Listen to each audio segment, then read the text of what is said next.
to record half the class last night, the whole drawing. Okay, and let me put us up here. Oh, now come on. Yeah, there we go. Okay, so I'm going to send you guys, I'm going to show you, I'm kind of drawing a bigger box to sort of show, and the reason I've done it like this instead of bending it in here closer to the edge is I kind of want you to start to pay attention to what's directly, like to help yourself locate where things are, kind of what's under the ears, right? If I were to go straight down, what's under that. So I think this will help us assess what's going on. And if I'm going to find, I'll take a picture. So this, I decided to sort of bisect the deer here. And instead of stopping at the top of the head, like I normally do with animals and letting you add the ears in, I've included the ears because the ears are so big. And I have noticed everybody's tendency to make ears too small. So one of the things I want you to notice about everybody here, and also just everybody in class generally, is that we pay really close attention to things like eyes, but we don't pay close attention to things like ears. And in this particular case, I want you to be cognizant of how big the ears are. And of course, this one is smaller and this one's much bigger. This is the halfway point from here to here, which makes, yep. And that gives us some helpful measurements. The ears are like a quarter of the vertical distance of the deer. Wait, what was? I'm dividing it like I always do. Get the vertical line? Sorry. What's that? This one? This is at the halfway point. No, but that vertical line, how did you get that? I drew that from the top of the ear down to the bottom. Yeah. You mean, why did I draw it here? Yeah. Because the nose is coming this way, so I can't do the halfway point. So I was looking for a good halfway point that would like kind of cover everything, cover all the things I wanted to cover. Yeah, good question. We don't always go by the halfway point, right? In this case, it's kind of impossible to. And just to remind you, I'm going to label these 1/2, 1/4, 3/4. I can already see I'm probably going to need to. Well, we'll return to our. Oh wait, actually, I have a silver one. I bet you it's easier to see with the silver. Where are you, silver? Silver.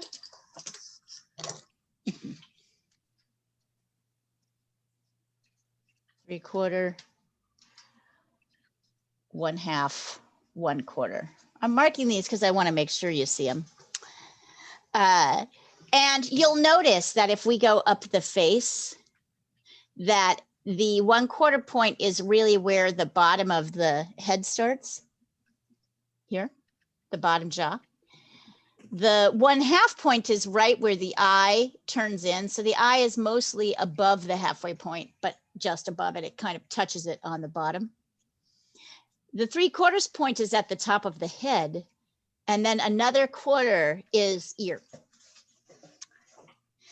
And like I said, and then I just at the halfway point decided to measure across to see how wide that would be. That's not the widest point. And this from here to here, let's see.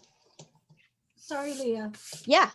The halfway, the horizontal line is from the bottom of the page to the halfway point. Yeah, not where the bottom of the box is, because on one side the box ends sooner. This isn't a box. It's just the bottom of the page. So don't think about this as a box. Okay. You're overthinking. You're overthinking. I know you're probably used to overthinking because in the new job, you're probably having to overthink everything. You're way overthinking. This line from top to bottom of the page, this is the halfway point. So that's all you need to know. So don't try to figure out why I've put this in the place I've put it. That's not half as important as paying attention to measurements. Then this isn't a box, right? Because this kind of goes straight down, but this goes at an angle. So let's see here. And this is here's my ruler. And this is, if you can see, it comes up to about here.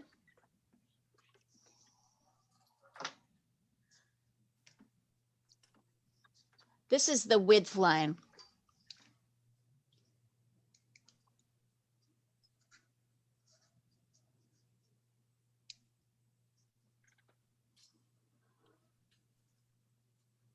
Width at midpoint. I'm going to take a picture of this so you have it. I see what's happened here. Jessica's lecture has got you double thinking, like thinking about everything. I can think about math. Yes. All right. So let me call up the WhatsApp thread.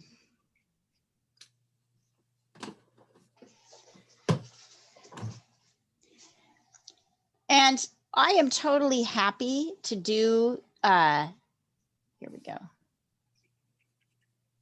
to do suggestions. And I'm going to take a close up of this so you can really see the measurements. So when I come here over to my picture, wait, I'm going to put these around.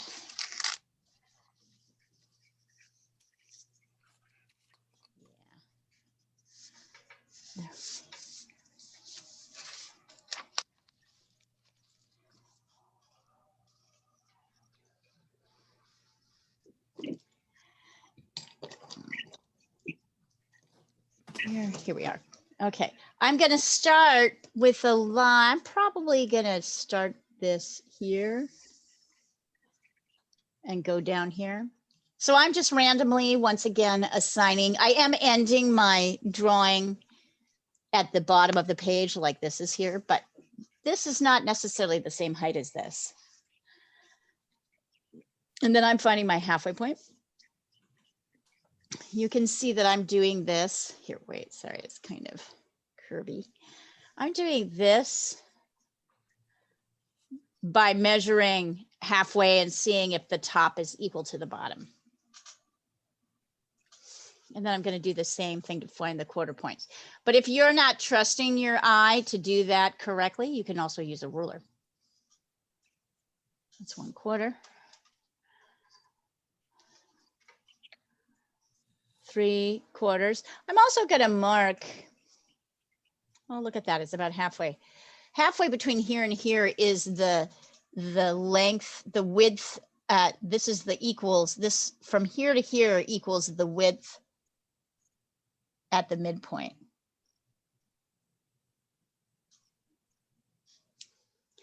And then when I go from here on, it's not going to be a super easy thing to measure. I can come here.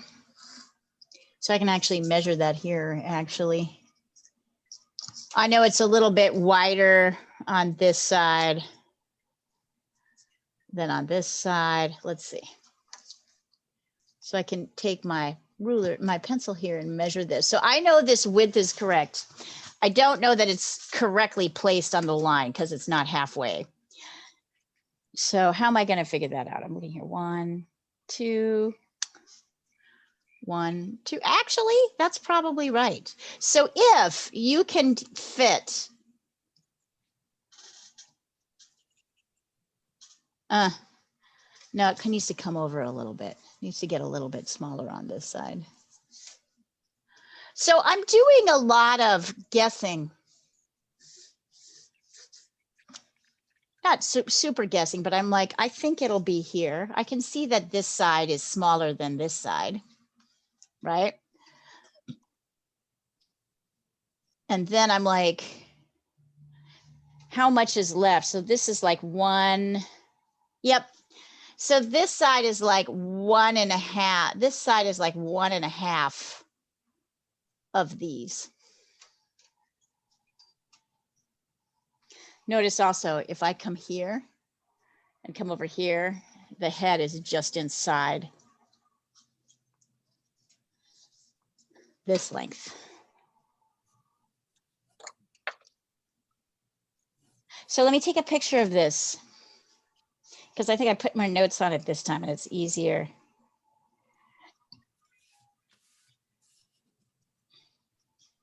Hey, sorry I'm late. Hi, Diana. I managed. It's all good. Oops. Did you finish your panda this morning? No, you finished the panda last night. I Did you did. start the sheep? Yeah, here. Oh, I love it, Diana. I can't see. Hold on. Okay, there you go. Oh, yeah, he's coming along. We actually did not finish this. This is a dual lesson. I stopped I could have pushed everybody on with another half hour, but I don't think they would have really gotten it. No. So we're doing a double lesson. We got to, because it's hard, actually. I think this one is particularly hard. Yeah, but it's cute. I'm thinking of doing the one in the background. Mm-hmm. Yes. The left, the one that's more on the horizon there. Yeah. He's very cute. Yeah. This is the source they're using. As usual, I tend to get over ambitious. No, it's not over ambitious. I like that one. It is, though, because you can't finish it in 2 hours. It's not No. really possible. You could if you were very experienced artist, but like you can't if you're a beginning artist try to finish this in 2 hours. So Well, that's what I mean by over ambitious. I can definitely not finish any painting In 2 hours. I see. So you're like, that's not even a qualification. So I'm trying to pick things that are easier to do in 2 hours. So that we can practice things.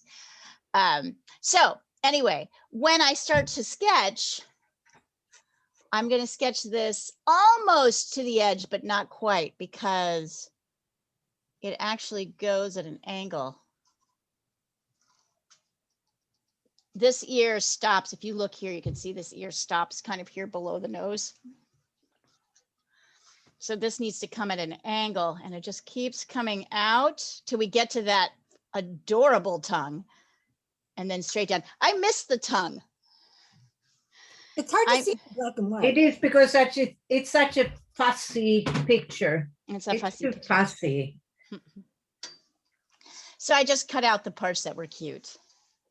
And then this goes all the way here and then goes straight down to about here. Not all the way down, but it goes straight.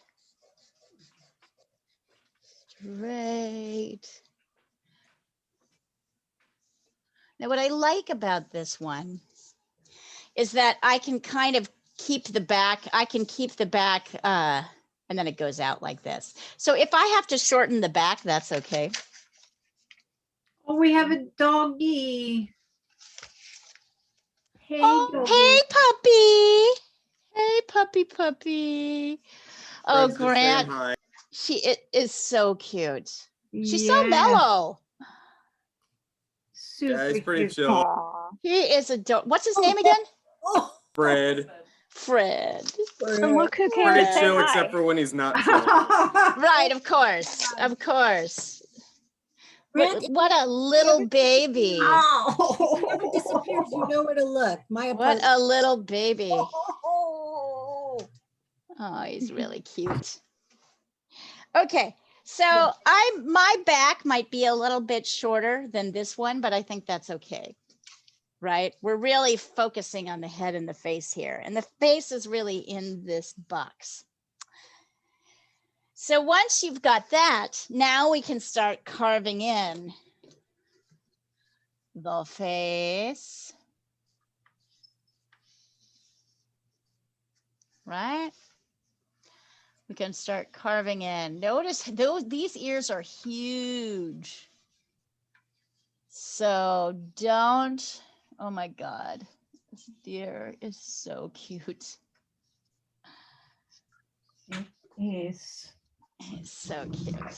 There we go. So we're going to start next with this outer shape, right? We know everything's going to stay here in this envelope.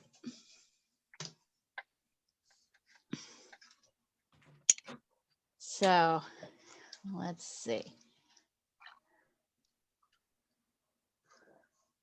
So you can see how these lines start to be very helpful because they kind of show you where things go in proportion to everything else. And I don't know if you're noticing as I'm sketching this out, I'm paying attention to this shape. I'm paying attention to this shape as much as I am, and probably more than I am the ear. I also noticed that the deer comes in a little, if I bring like this point, this side of the line over, the deer's face comes in just before it. So if I come over here and I see, yep.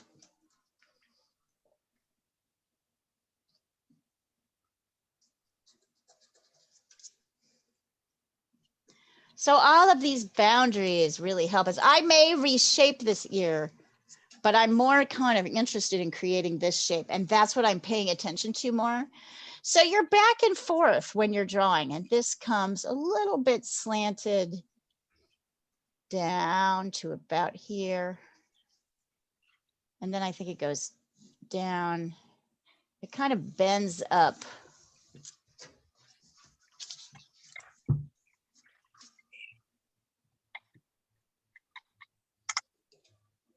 I may reshape this.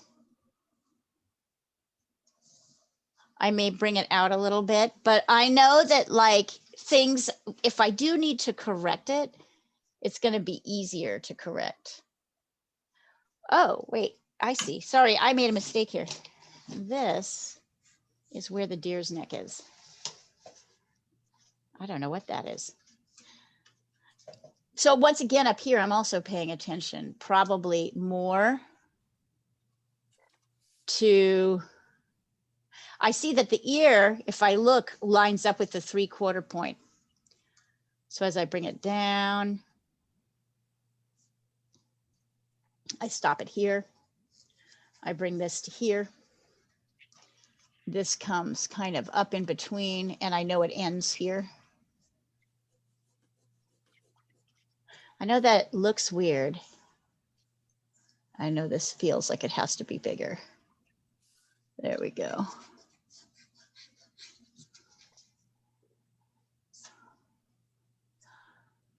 But we now know this comes down a little bit lower than that 3/4 point, comes out, and then straight down to right before here where it, and actually if I want to be clear, it's a little bit less. It lands at, if this is the halfway point between here, it comes in just on this, the right side of the halfway point.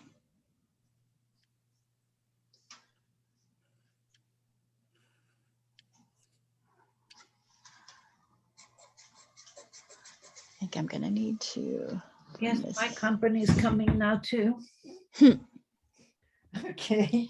Yeah, I bet. Of course, it's time. Yeah. Okay, that tongue is just below the 1/4 point, comes to about here. And I'm stopping it here because there's this, yeah, so one, it's a little bit more spiky down. I'm stopping it here because there's this little bit of deer fuzz.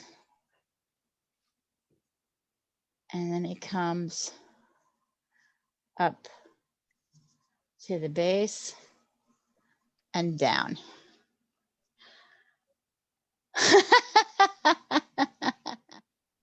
Yeah, I think that's about right. Maybe I need to bring this in a little bit or up a little. I might have to bring this up a little bit. So you see how I'm constantly adjusting? I'm adjusting. Notice that a lot of the adjustments aren't very big. So let me take a picture of this. I'm going to send it over to you.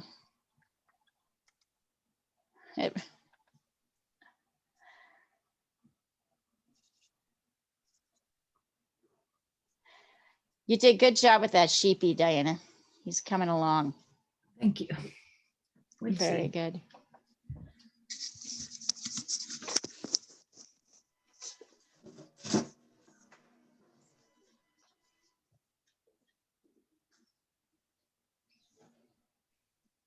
And Jessica, I really enjoyed your lesson Oh, thank you. perspective. It was Thank you very really much. good. Thank you so much. It was fabulous. Essentially, I'm still Thanks. trying to give you a modified grid, but I'm trying to teach you also that everything is in proportion to everything else. It's all in relation. So this whole exercise is designed to get you thinking that way. The reason I have you do this is I want you getting, oh yeah, this doesn't feel right. Maybe it comes in a little bit more. Something is down and then out. Yes, there we go. Well, maybe, I don't know. Sometimes I can't solve the problem exactly at this stage. Sometimes I need more lines to be able to do that. But I know that once I do this, it's going to be pretty easy. 1, 2, 3, 2, 1, 2, 3. Yep. I know it's going to be pretty easy to correct, and it won't, like, my drawing won't be totally off, you know.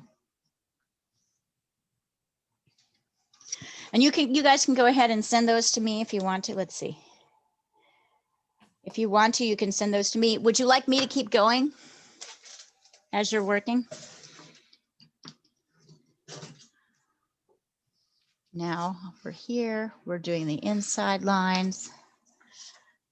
There's some nice light shifts.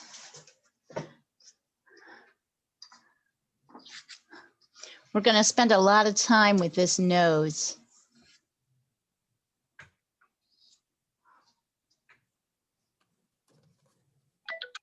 Oh my God, this eye. Good, this will be good practice for us. This eye, we can't really see much of the other one.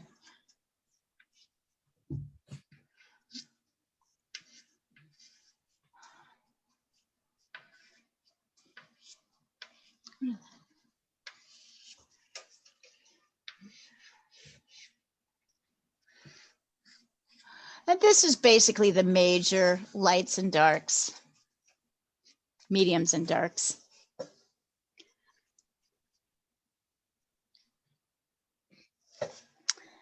Send it over. Hey, Janet. Hey, Janet. It's the old gang. Plus Addie. I can only stay for an hour, but I'm here. Yay! What are you going to be working on right now? You're working on the soft edges of the sun, or are you? I'm going to see if the yellow dried enough to be able to do these leaves properly. Okay. Yeah, this is a very exciting painting Janet's work. It's a very exciting stage, the painting that Janet's working on. We'll have her send a picture before she's done. Oh, today. It's ridiculously fantastic. Yeah. Exactly. All right, let's see. Hold on. I'm going to good. You send this worded that over.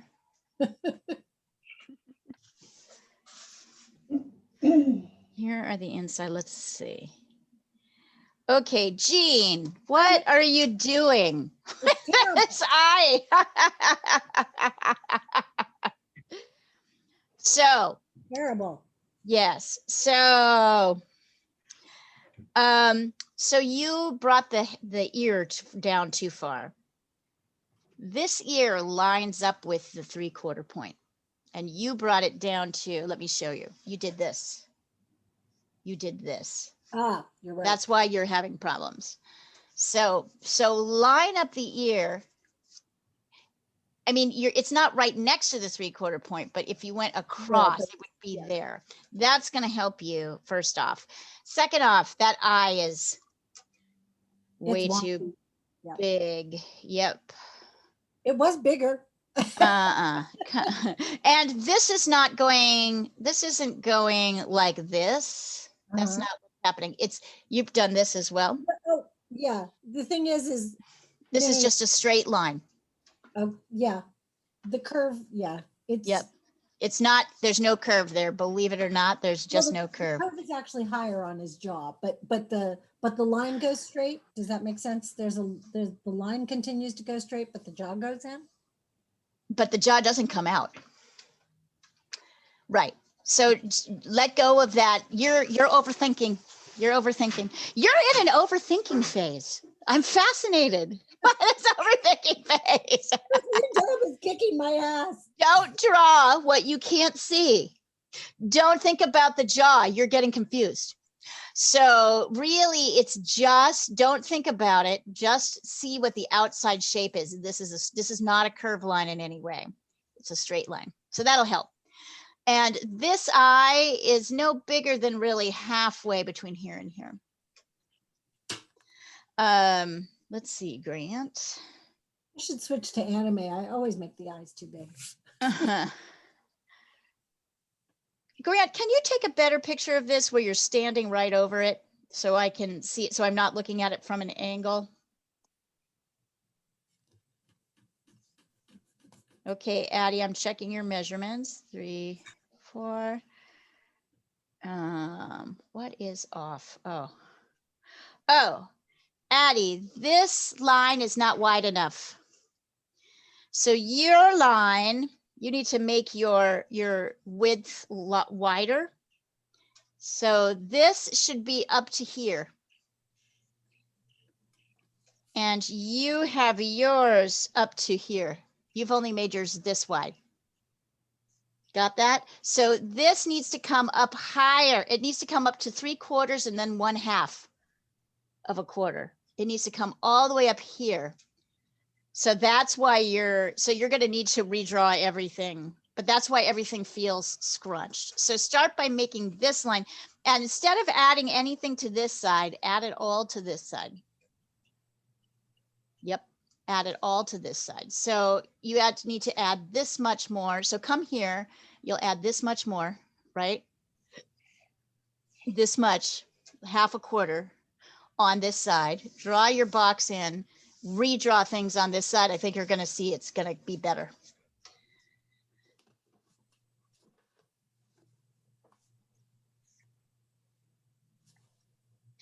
Okay, thanks, Grant.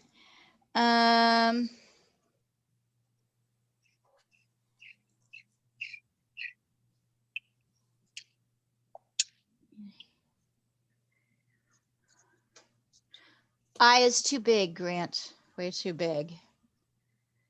Bring it in. Other than that, I think the nose is a bit skinnier. So you have it a little bit. Let's see what happens as you add in the inside lines. It feels to me like the nose might be too wide, but Okay. Your outer proportions look pretty good, in pretty good shape. Thanks. Yeah. I know this is tough, as always. And you'll find me laughing a lot. The reason I'm really laughing is because I myself am going through a growth spurt right now, which is feeling really uncomfortable. So I'm laughing because every time I'm seeing somebody overthink something, I'm like, oh yeah, I know what that feels like. I get it. I get it. You got to do it. So notice I'm now adding in the shapes that I can see. I'm adding in the light and dark shapes.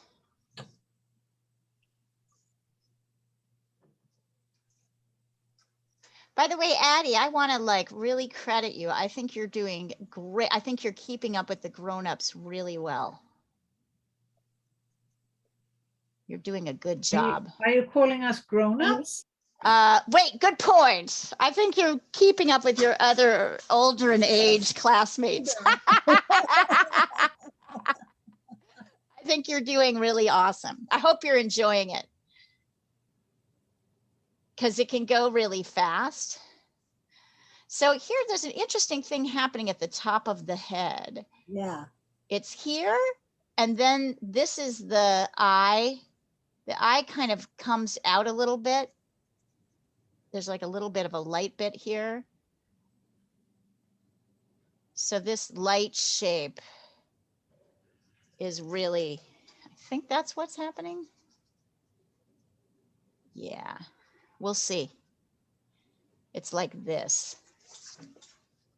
So, right, so the eye will, the lashes will kind of come out here, and it's all very light. By the way, what direction is the light hitting? Can you see?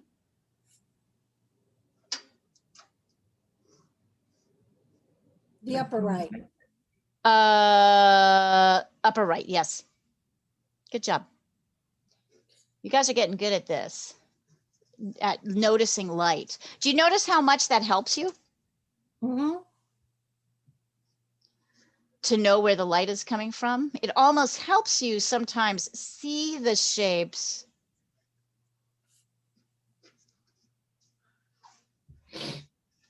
It's funny, I wasn't even thinking about what this was. I was more thinking this is like a Batman signal. Sometimes it also helps to think like that. All right. Notice with the nose here that it's not a straight across line. It kind of curves up and then it goes straight down. So it's like curve, maybe even straight, straight, straight. And then you can curve it later. And then it goes to here and then it turns out. And then it comes here. I think mine needs to come up a little. This line needs to come up a little bit.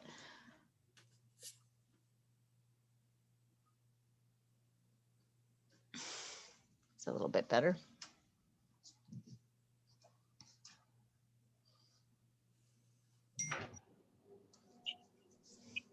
We're not going to get into too much detail in the nose right now.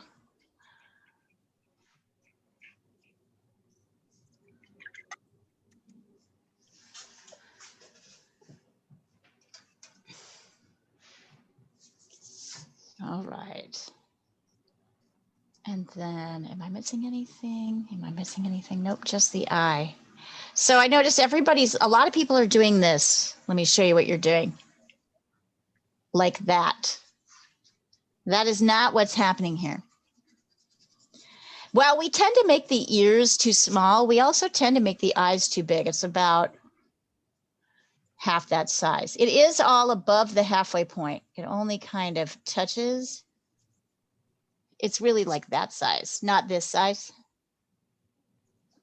I'm drawing the size. Everybody's made it around the edge. It's also kind of a rounded triangle. It's kind of curvy line here, like a little diamond, straight line almost up.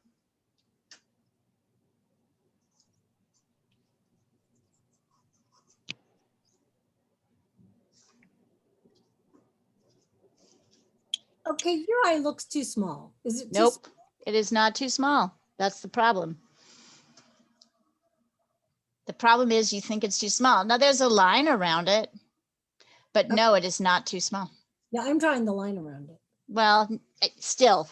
You're not getting it right. My eye is not too small. I guess I will say this with vigor. Or not noticeably too small. Maybe I have to adjust it a teeny tiny bit. And then there's that. Let's see. And then this is kind of happening. So this, and this is just a value shift. Nope.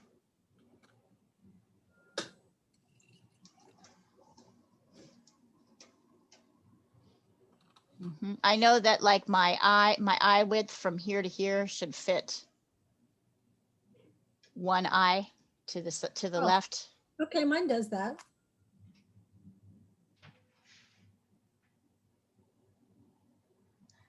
I know that it all stays above the halfway point. I know that it's 2 eyes to the top. So if I go from the top to the bottom, up, it's 2 eyes to the top. So 1 eye to the left, 2 eyes to the top.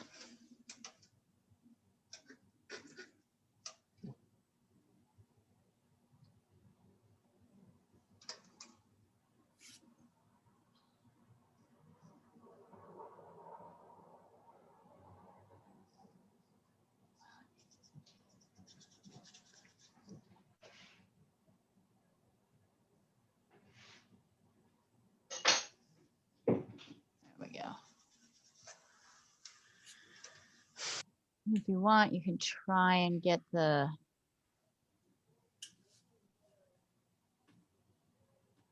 nostril in, but that gets tricky. Yeah.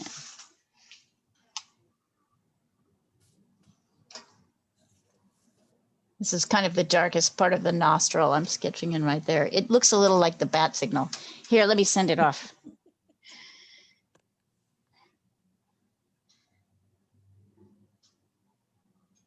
Let's see.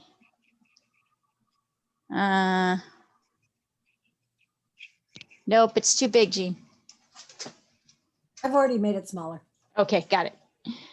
But better. Have I told you how much I hate it when you're right?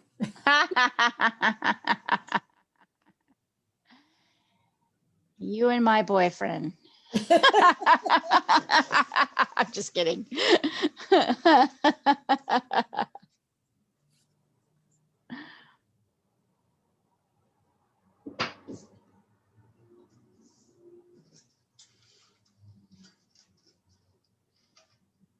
If you want to, because the eye is so big, there's a couple of interesting light areas in there you might want to try sketching out. In here.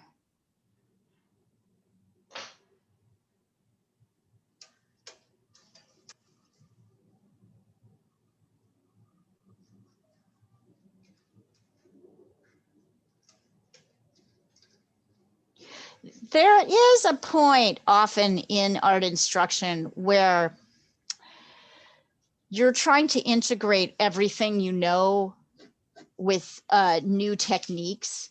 And sometimes that can get really hard, like confusing for a while. So if that's happening, I could totally see it.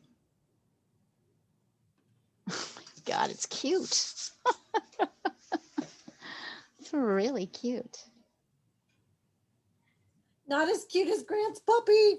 Yeah. He's a cute little buddy. He's so cute. How old is your So puppy?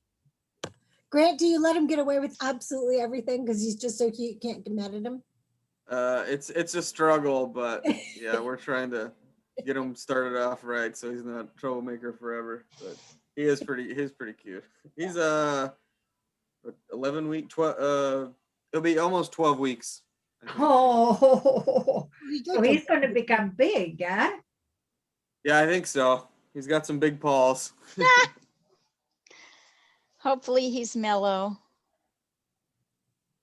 He's a little lover boy right now. But He's very sweet.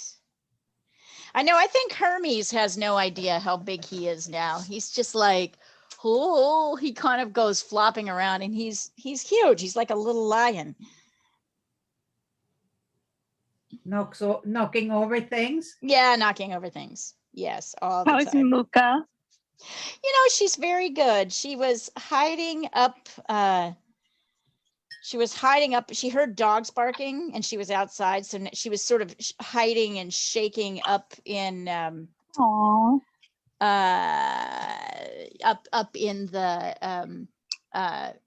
attic, you know, my little loft of my studio, kind of like, oh, because she's a nervous little girl, but I think she's doing pretty well. She's still a little bit like, Wasn't I a good kitty? What did I do?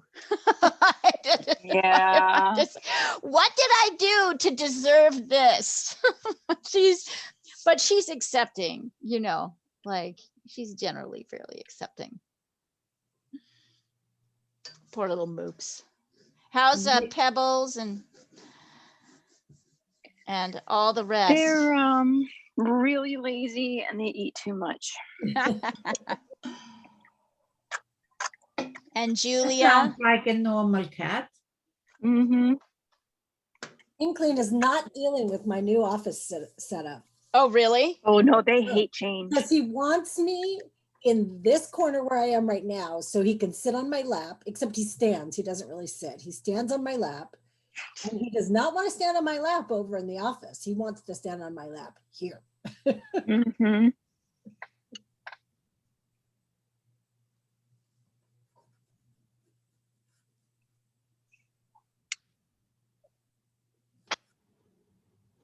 Poor kitties. Oh, I know.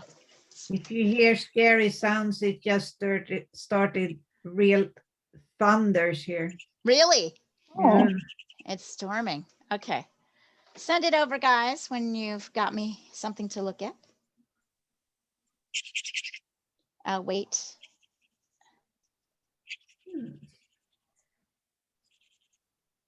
I'm actually looking at the main photo here.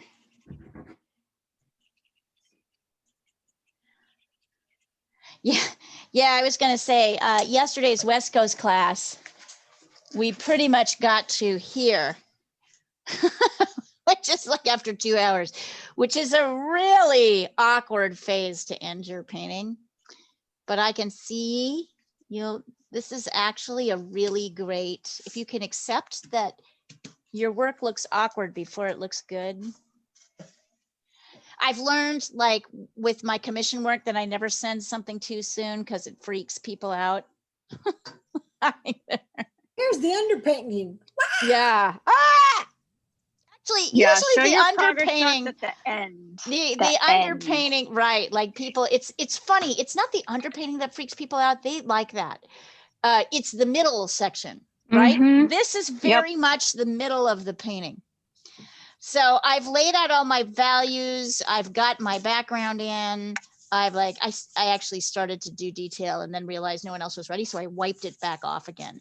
But you know, like it's a really perfect situation to start working on the finals, but it looks muddy. You know, it looks kind of murky right now, which I think is, so I'm showing it to you just to show you, hey, this is like, this is what feels wrong is very often right. Yeah, my sheep look like a cow right now. Yeah, it's just a normal, right? As you're getting the shapes right. Notice, I was noticing Addie's when this was squinched in, it looked more like a donkey, right? Like the shape of the head looked more like a donkey, because the donkey's head is kind of more narrow and coming down. This sheep is very, it's interesting. This deer is got very distinct features. Lots of geometric lines. Here's that triangle and this triangle and this triangle, and I don't know, it's interesting. It's kind of fun. Let's see. Oh, much better, Jean. Much better. Let's see. I'm double checking your nose. Bring your nose out a little bit here. So kind of swing it in here and then down, straight down. But nice. Good corrections. Much better. Much, much better. Great ear size. Great, and great sort of ears in relationship to each other. I really like that. Nice. Oh yeah, much better, Addie. Isn't that great? It wasn't that hard, right? You just had to add on a little bit onto here. Yep, I see it. I see where you did it. This is great process shot. I like it. Okay, so let's look at this. I didn't, because this was sent to me yesterday, I didn't get a chance to print it in color. Where is our color? So let's look at this. So we have a deer. So does anybody have thoughts on what what would be a good base? There's a couple of answers, so I'm not totally like wedded to one. Well, you could go with the gold purple. Ooh, purple. Right. So a purple base. Purple is Yeah. never wrong. That's I true. agree. Let's try a purple base. I like it. Let's try a Yay. purple base. So if you have dioxazine purple, you can use it. I don't ask you to have that though, so you may not. So it's more likely you're going to have quinacridone red and ultramarine or phthalo blue. So you want to mix your purple from a cool red. If you don't have quinacridone, maybe you have alizarin. What you don't want to use is a kind of orangey red. That won't give you a very nice purple, although it would be perfectly fine as a base. But if you want a pretty purple, But it would give you a grayish purple that's kind of nice as an underpainting. yeah, absolutely, absolutely. That's why I'm saying you could do it. But if you want a kind of more rich purple, like a purple, you'll want to use a cool red. If you want a kind of muddy purple, which is fine. I have dioxazine. All right. A lot of people do. It comes with the 36 paint set. Nice. I've got a really cheap Is that the Liquitex one? liquids, yes. Yeah, that's not a bad one to get though. I have a different set on my acrylic base. By the way, if I started offering a painting class in June, if I just did one painting class when all the other evening classes are, all the other night classes are going to figure drawing, would you guys be able to attend if it was like noon East Coast time? No, I don't think so. This job is really busy. So. Right. Maybe just now. We just need to like give you a 6 months and then you'll adjust. All right, so here we are. I've got ultramarine blue and quinacridone or permanent red. I'm going to mix them together to make a pretty purple. Or if you've got dioxazine purple, you can do that. Okay. Once again, we're going to start here. Let me get my handy. Let me add myself up here so you can see my little setup. So once again, here we are. This is where my headphones get caught, wires get caught. Okay, so I've got my big brush.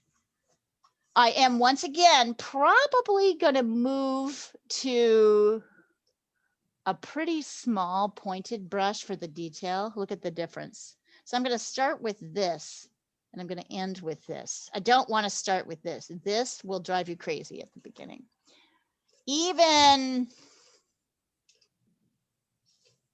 Yeah. So I want to make sure I've dipped my brush in the water. I'm tapping it off on my rag. Oh, I can't really see it. There's a paper towel right here. I'm tapping it off.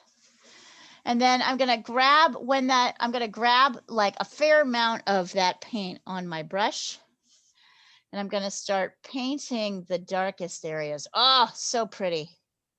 Great idea. I'm kind of going over the whole nose. I know there's lighter parts of the nose, but we're going to add those in later.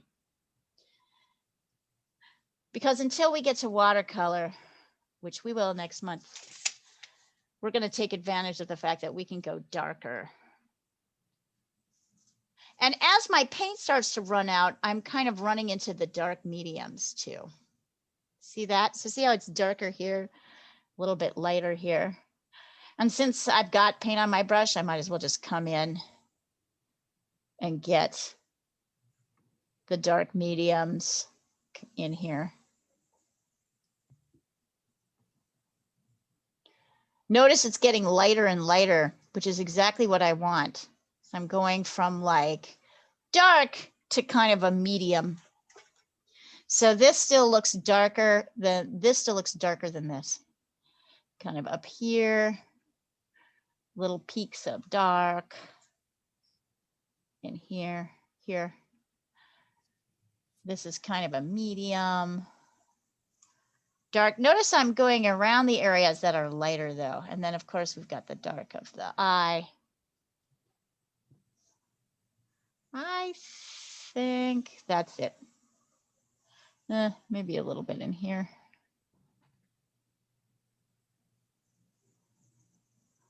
Yeah.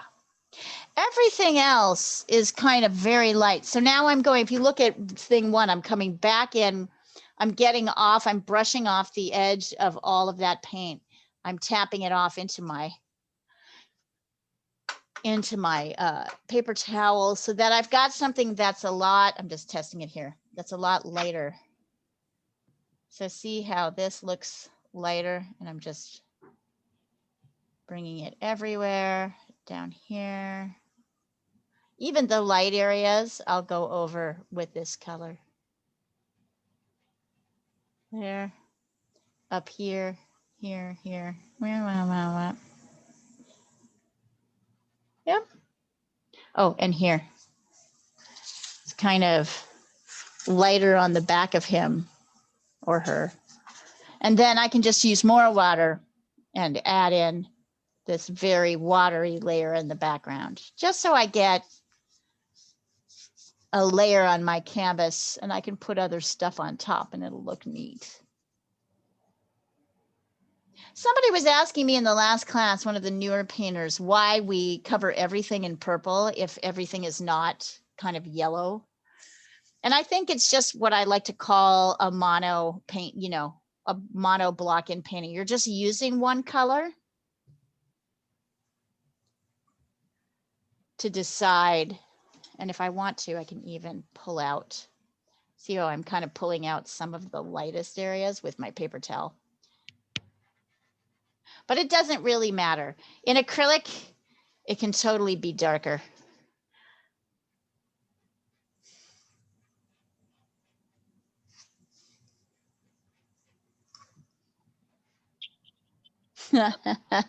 It's really cute, even at this stage.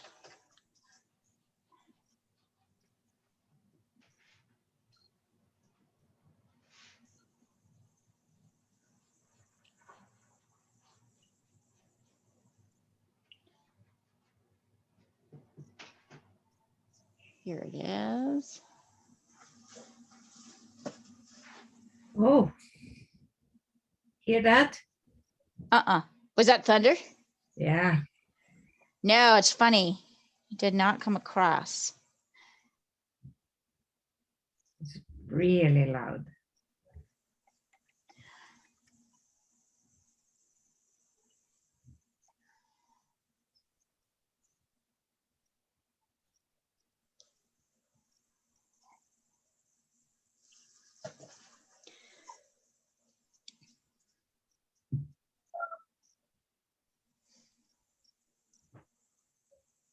Julia, it's okay. Oh,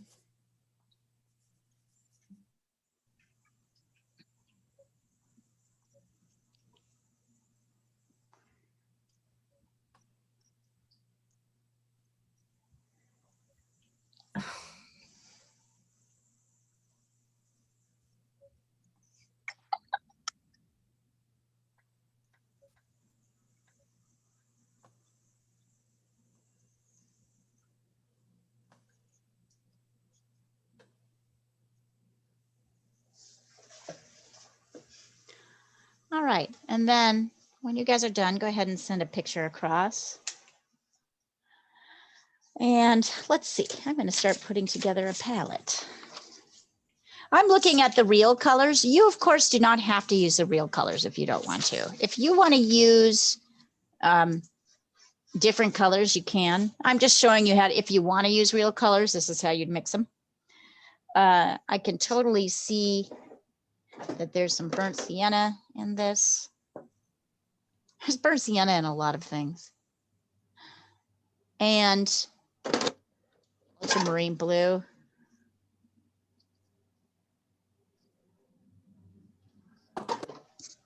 And while I guess I'm at it, burnt umber. It's helpful to have those three. I'm going to suggest if you have yellow ochre,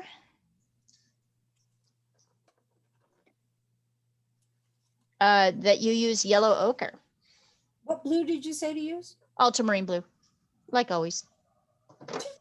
Do you use Oh. anything else? I mean, for what we're trying to mix, no, we're doing a lot of earthy tone stuff. So ultramarine blue is better. But yes, that's what I say. I'm just one person. There's other teachers that will say totally different stuff.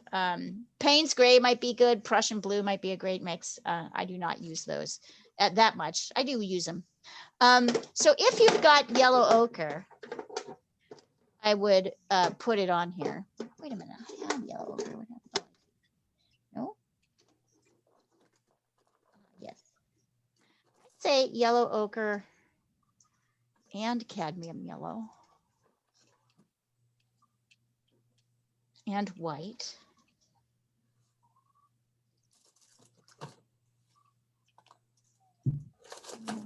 Cadmium yellow. White.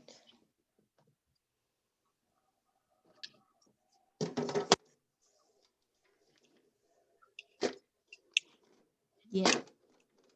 Yeah, y'all might get sick of my palette at some point. In which case you are welcome to change over. I wouldn't blame you.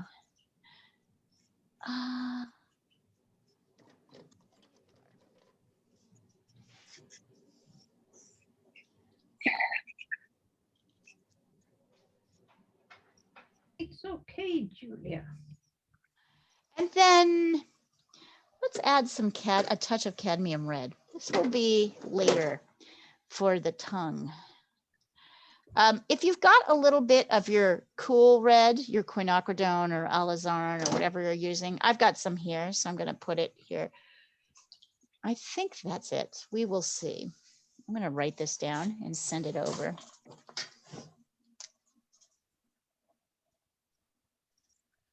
Blue, white, burnt sienna, umber. Yeah, a lot of people will use the same colors over and over again. I am no exception. I do too. Red. You get into a zone where you know what they do, right? Start to speak the language of the colors. As long as teal is in there, right? Oh yeah, you need turquoise.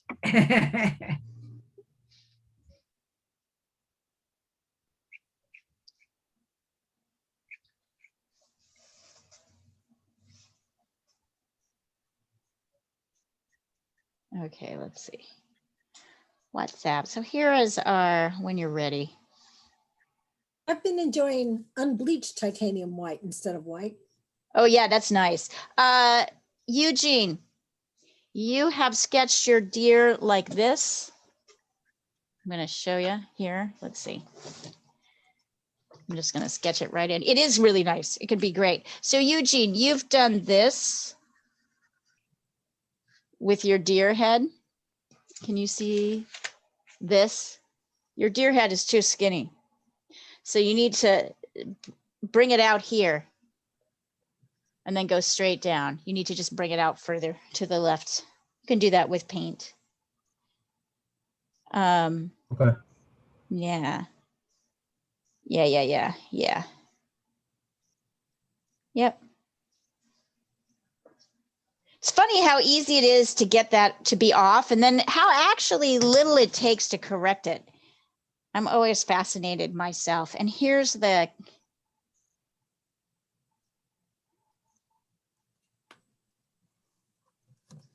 palette.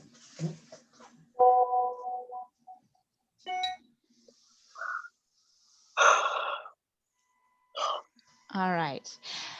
have a little edge on my canvas that I like to practice on. You should find another little bit of canvas, or maybe you can practice on your background and just cover it up later if you want to mix. So to me, I'm going to move this out of the way.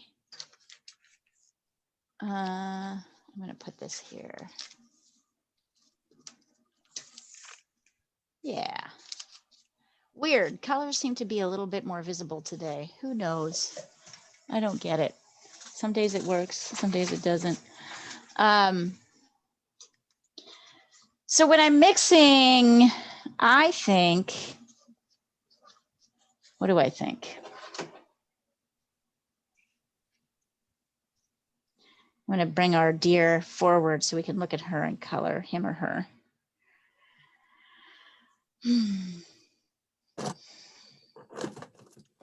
So the dark areas I definitely feel have burnt, are a mix of burnt umber, burnt sienna, and a touch of blue. So the shadow, right, the darkest areas of the deer are going to have those three colors in it. Enough blue to make it dark, but a little bit of that orangey red, a little bit of that burnt sienna. So that is, let's see. This is the dark part of the deer.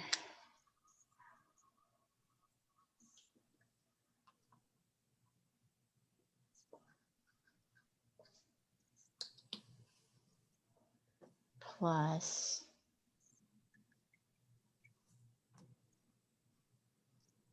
blue. The lighter parts of the deer, let's just see. I'm not quite sure. We could go in a couple of different directions.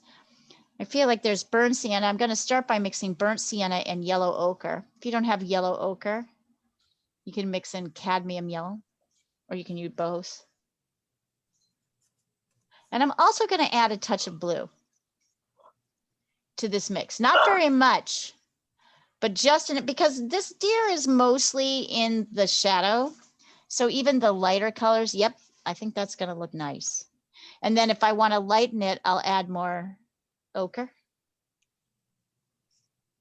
And if I want to darken it, I'll add a little bit more blue. Yep. So this, the sort of lighter part of the deer, also has blue in it. So this is just burnt sienna plus yellow ochre plus blue.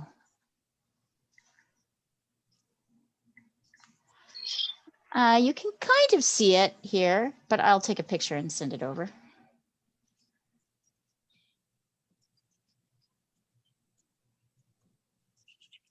Oh, Addie, that looks great. Good job. So now you can start mixing your colors. I would say add a touch of yellow into your lightest colors. And then for the tongue, I'm going to send this over because the tongue is kind of a skin tone color. Let's see. The tongue is going to be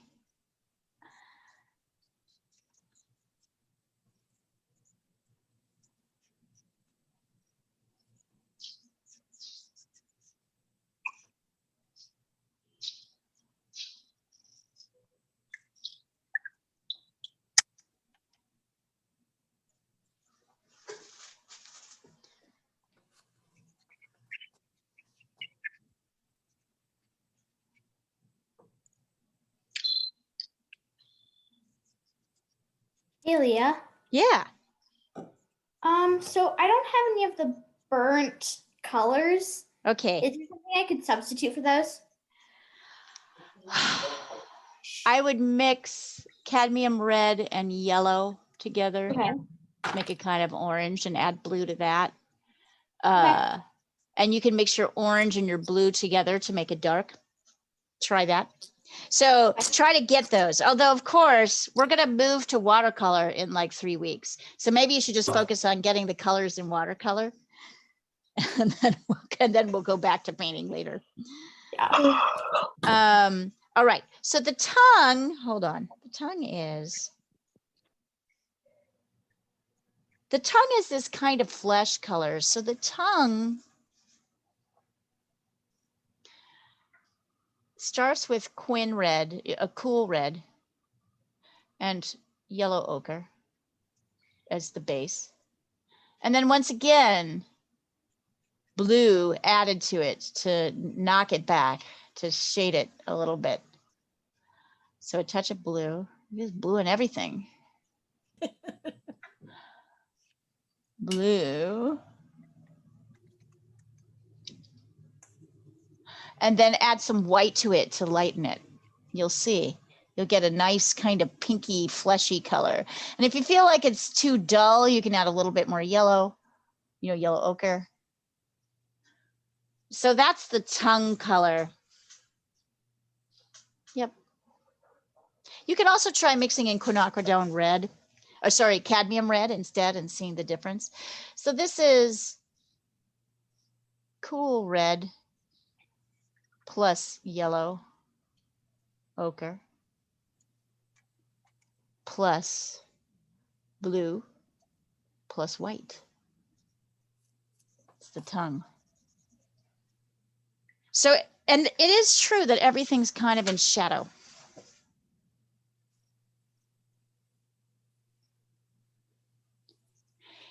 Hey, Addie, do you have Viridian Green and Alizarin Crimson?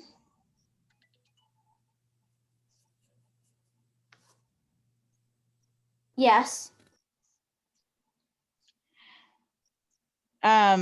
You can also mix those together to make darks, your darkest darks.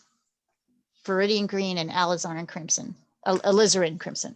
You can mix those together to make the darks for like the eye, the nose. You can do that.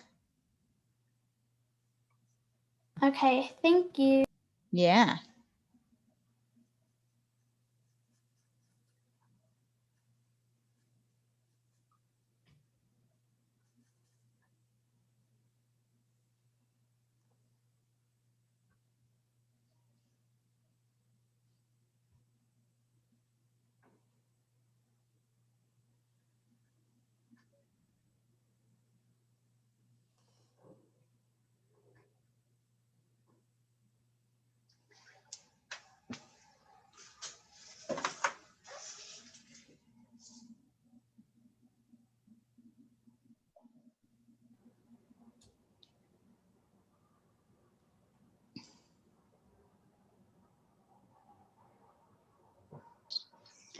Okay, so you've got your 3 mixes here.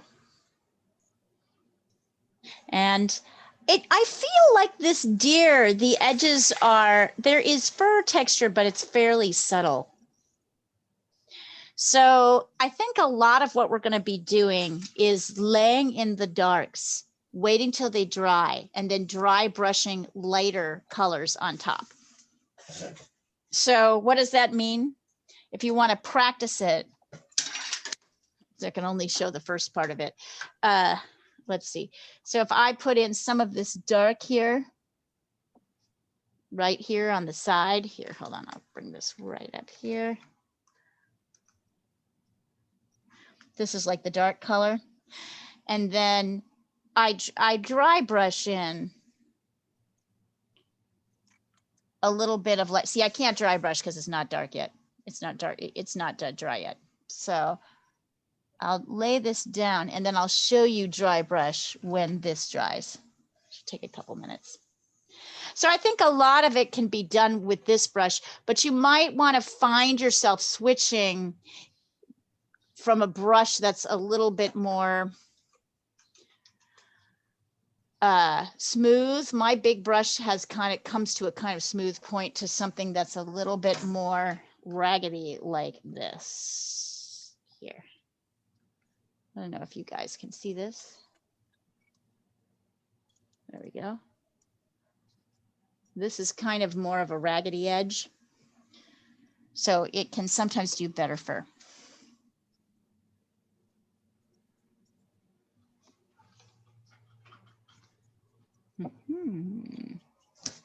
Oh, dang.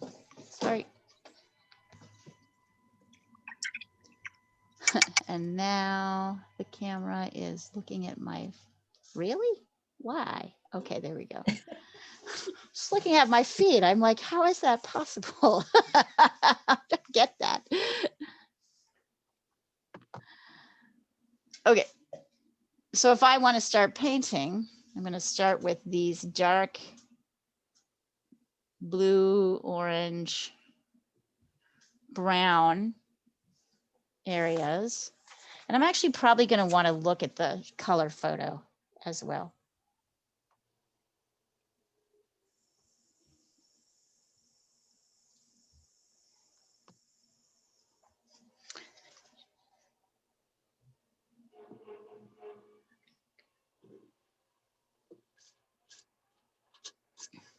Oops, where are you?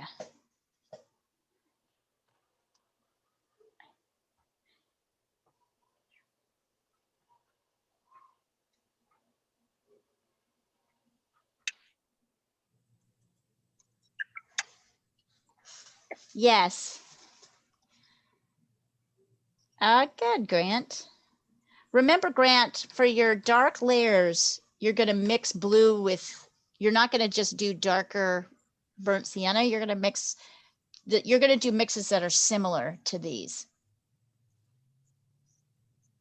So you're going to mix blue with your burnt sienna. Because pretty much this whole deer is in shadow. So I'm pulling in the darks here. And down here. And this is an array, let's see.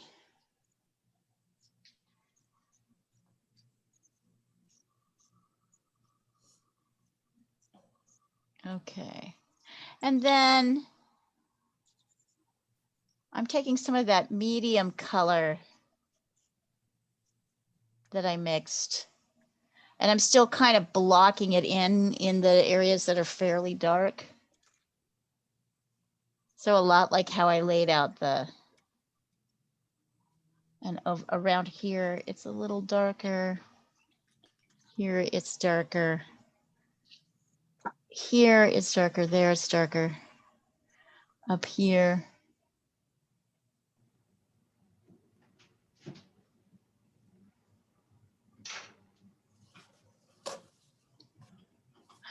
This is like my burnt sienna, yellow ochre, and blue mix, but with a touch of white and more yellow ochre. I may not be totally happy with that, and I may switch it up later. Yeah, I feel like it needs either more yellow or needs to be slightly oranger.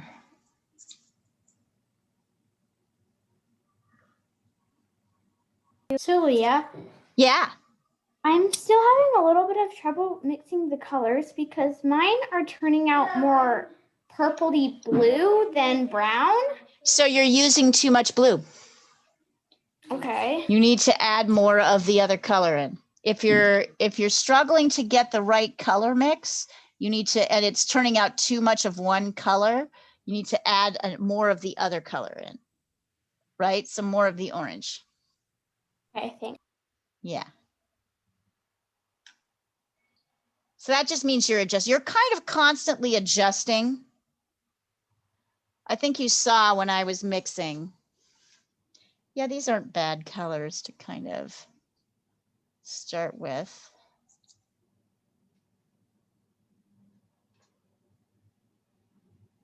You often have to adjust your colors as you're working with them. And then, Isn't that the truth?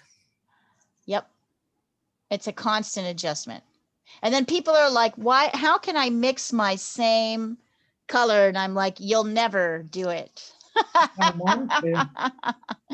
And you don't Looks need to. horrible. Yes, it would Looks be a very horrible. boring painting without it. So the only real parts of this deer that are in the light is kind of this part of the neck down here. So I actually took yellow ochre, cadmium yellow, and cadmium red and mixed them together to make a kind of orange. And I might bring that in a couple of places, like up here and here, this orange. It doesn't have any blue in it. See how I'm kind of bringing it in here? I'm even bringing it in down here a little bit, down here. So this is just, I'm adding in, now that I've got my base down, I'm adding in kind of the oranges, the basic orange, which is just orange and yellow, really, red and yellow. And I think that's helping a bit.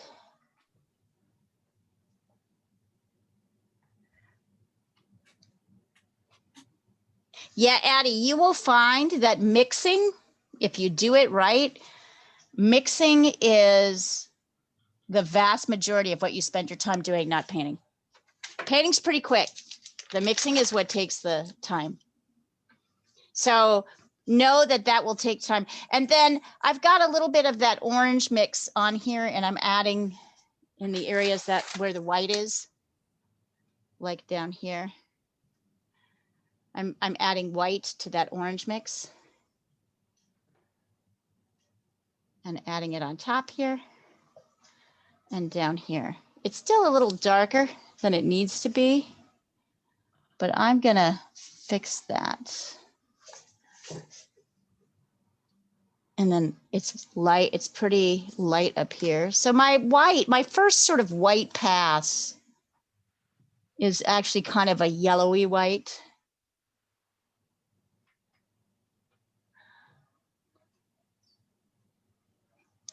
Notice there's a little bit up here.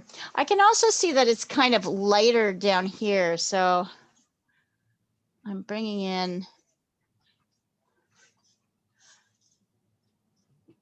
So we start with our deer much lighter on our first, darker on our first layers, so that when we start laying, I don't know, this is really what dry brush is. So let me, before I get any farther here, let me show you what dry brush is. So dry brush is, once this dark is dry, this is, I'm just mixing some orange.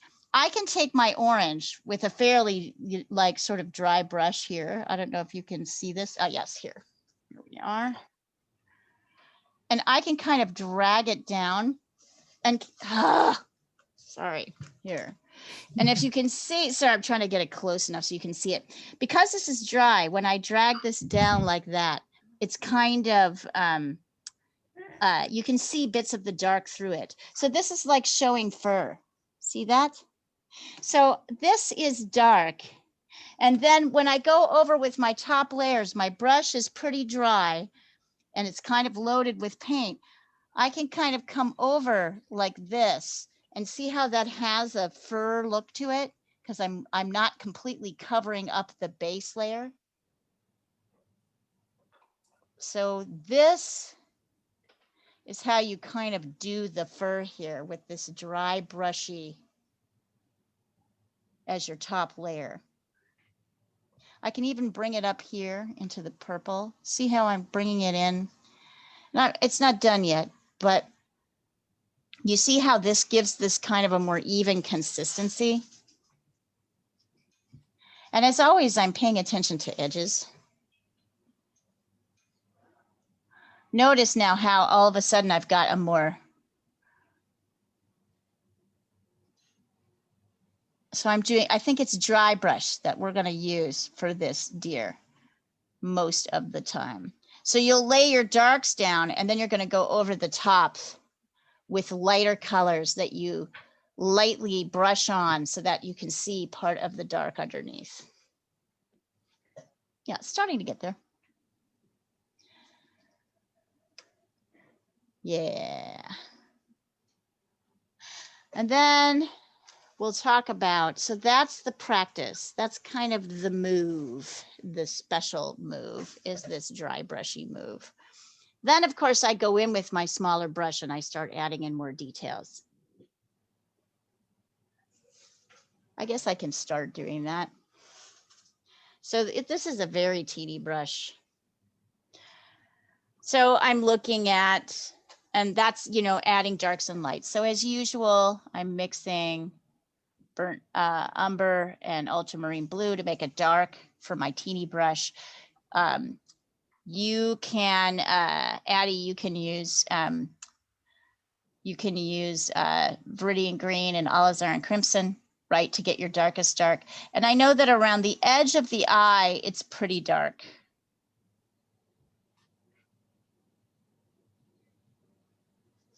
So see how that's already starting to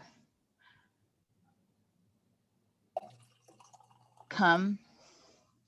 And then I know that within the eye, there's some kind of oranger parts. Up here, it's a little bit, this is burnt sienna I'm using here. And then I'm adding a little bit of yellowy white to it to get that, to get those shapes that are happening there. I leave it dark down here. It's darker down here in this particular picture. And then around the edge, it's fairly light, right? There's this light.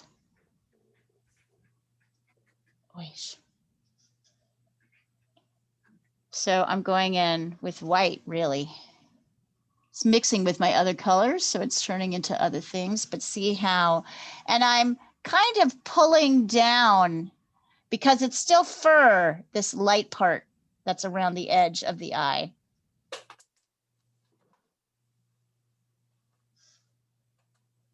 So see how all of a sudden that starts to make things happen?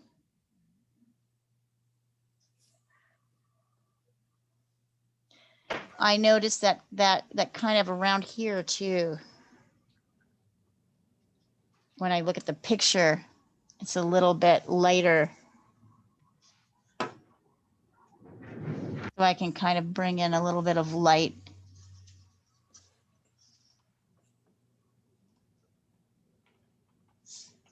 So now I'm starting to pay attention to the more specific. It's kind of orangey up here. So I'm mixing orange, right? And I'm brushing that in. Needed maybe a little bit more yellow, maybe a touch of white, right? So I'm brushing that in kind of up here on the top. And I'm looking at the shapes. See how I've got the source right here and I'm looking at it on my phone.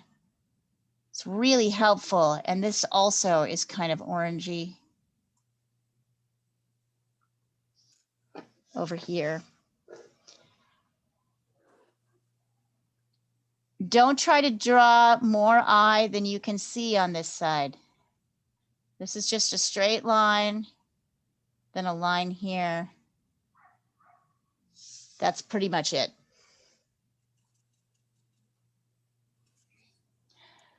And I can see more dark here, so I can bring that up a little bit. You see, I'm using my little brush to kind of shape around and give me a little bit more. I'm going to edges, really. So this involves a lot of looking. Yeah, that looks great, Addie. Oh, wait, sorry. Good, Grant. It's coming along. Thanks. I think All you'll right. be. Bye, Try all. it. What's that? I would say, let's see, what can you do here? I would be looking to add a little bit more dark detail in here, paying attention to where that is. Yeah, it's tricky. We would paint this totally differently if it was watercolor. I know you're eager to get to watercolor, Grant. We're almost there. We're almost there. Leah. Yeah. So I'm falling behind a little because no matter what I do, my mixture seems to be staying very red, even if I add like all my other colors, like a boatload of them. So if you keep putting colors into the same mix that's causing you problems, you're going to have problems. You need to remix. Got it? Mm-hmm. So if you keep throwing, if you have a mix that's too red, you keep throwing everything else into that same red mixture, you're going to continue to have the same problem. You can't fix it that way. What you need to do is take, I'll show you. So I'll do it over here so you can really see it.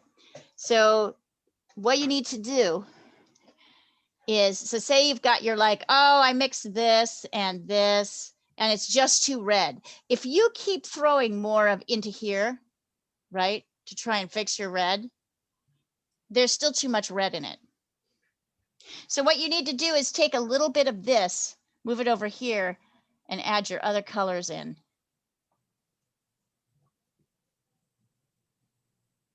Just take a tiny bit of this and adjust them with the same mix. Got it? Does that make sense, Addie? Yep. Yep. If you're feeding, I like to think of that as like quicksand. Just think it's like the temple of doom. You'll never get out of it. You'll just throw everything into it and it'll just keep.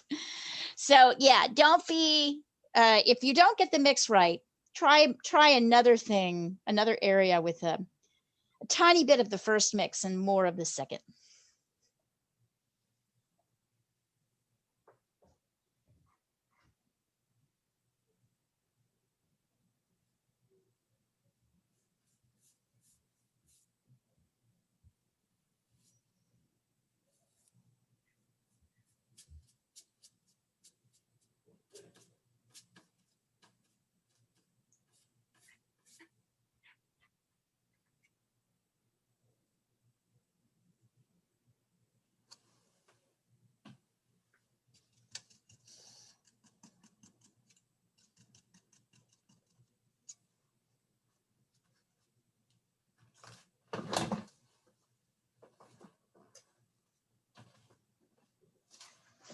Anyway, don't worry about falling behind.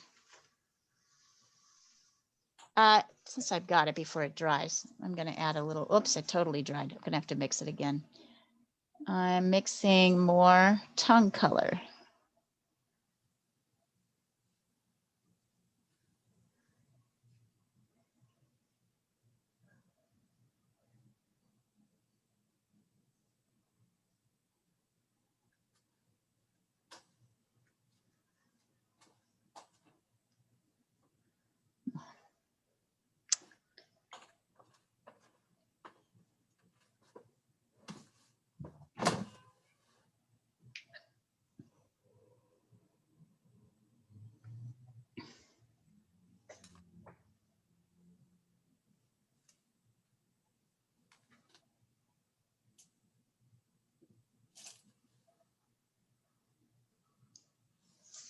Mm-hmm.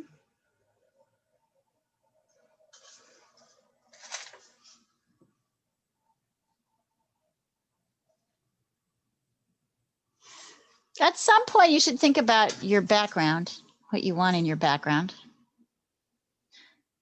What you want your background color to be.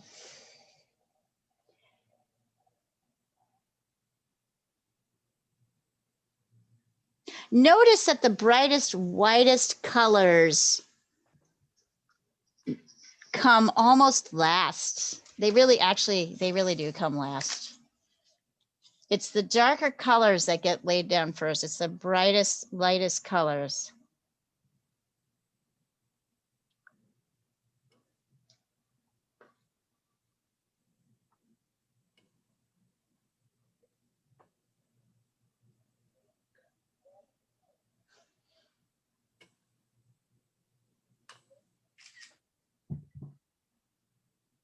And we've got a full half hour left, so bye, Grant.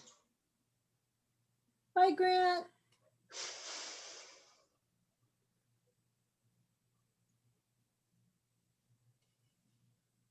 I think I have the basic layout now. Send it over. Let's take a look. Yeah. Will. I believe that there's a little part. Okay, so that's what well, it's weird. I can't really. Yes, so there's a bit of his, it's really hard to see. There's a bit of white, his little lower mouth. I've still got a lot of pink on my, this is happening here. It's almost impossible to see in the black and white. And this version is pink because that's what I could get to. Let's see. Yes, very nice. The basics are there. I agree. It looks great. And now,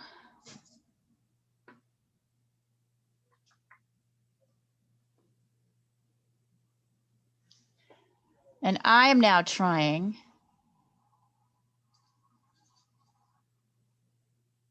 to get kind of lighter, my top areas lighter. My light areas lighter here. Here.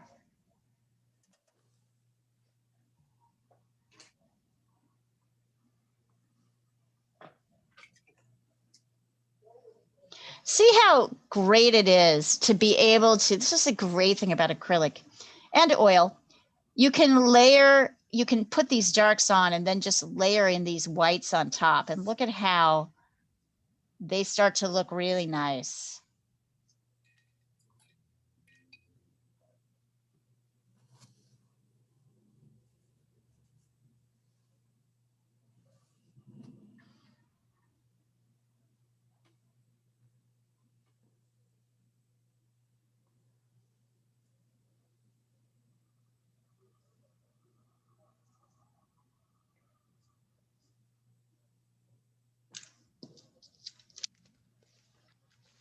I'm also definitely feeling the need for a background color. Has anybody made decisions about their background color?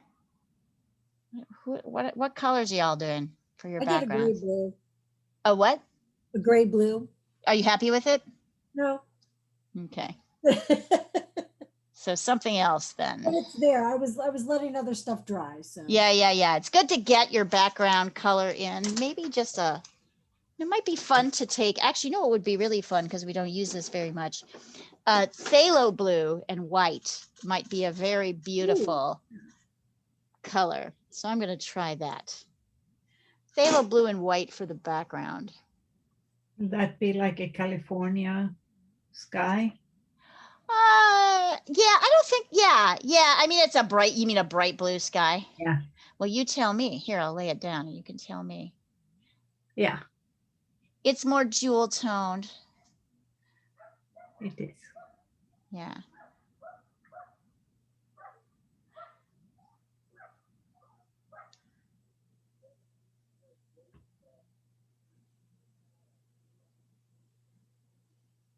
Yeah, I like that. I think it's good to get something in, as Jean said. And so, Jean, a blue is a good one because it kind of sets apart your, that's a good decision. Because even if you don't finish with that color, it does set apart like your orangey right. guy here. I'm adding this in so I can start to see what areas of my deer need more work and what less. It's not done yet.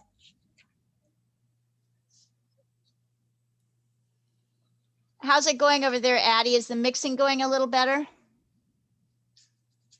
A little. Yeah, just keep practicing. And if you don't, you can try laying down what you've got and then try another mix to put on top.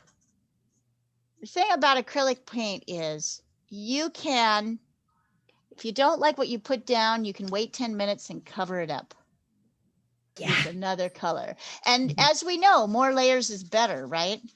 Like we like more layers. Oh, little dearie dear.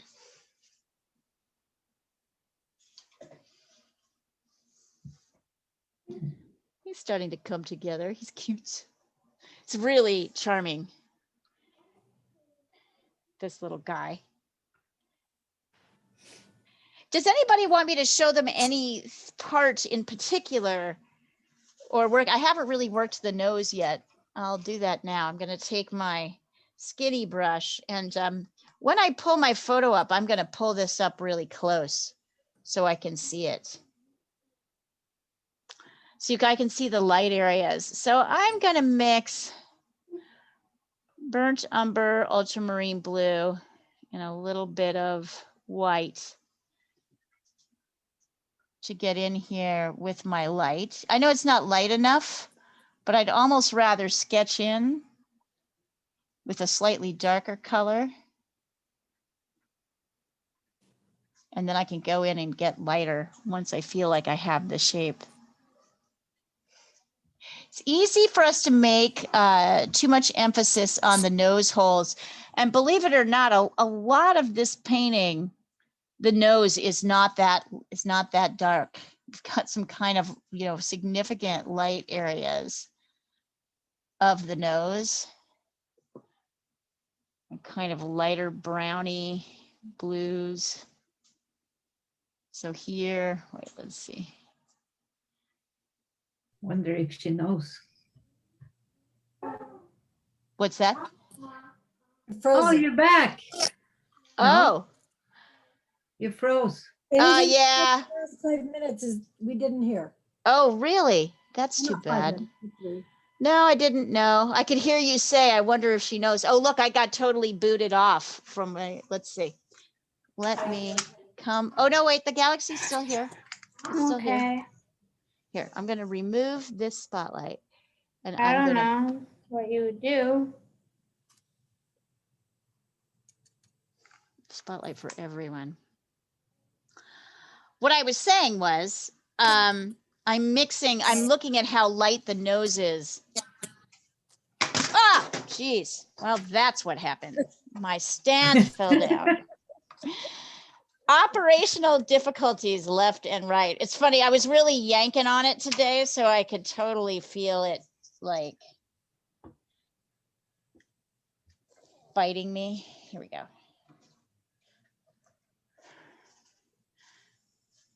Notice, although my deer isn't finished, how much more finished it looks just for working, adding in the background. And I started to add in this light area of the nose. That's what I was starting to do. Can you guys hear me now? Yeah. Okay. So even though this nose is dark, there are a lot of parts of this nose that aren't very dark.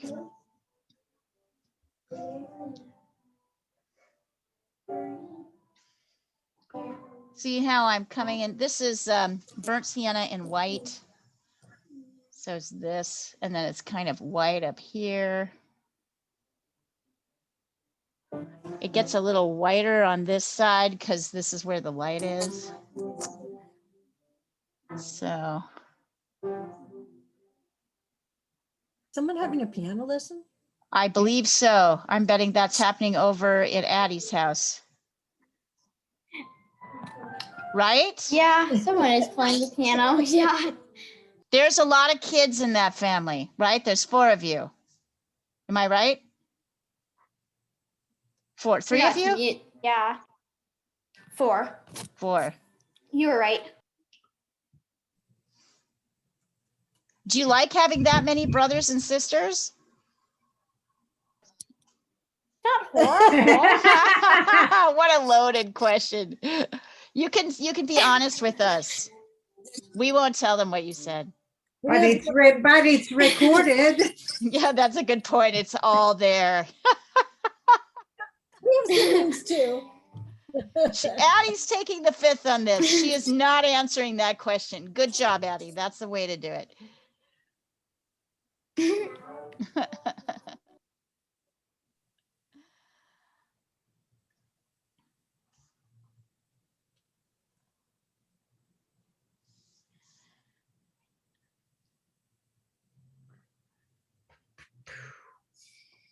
So I'm coming back in here and making this sort of area. So this is what was happening that was so hard to see below. It was lighter here. It's a little bit blue here.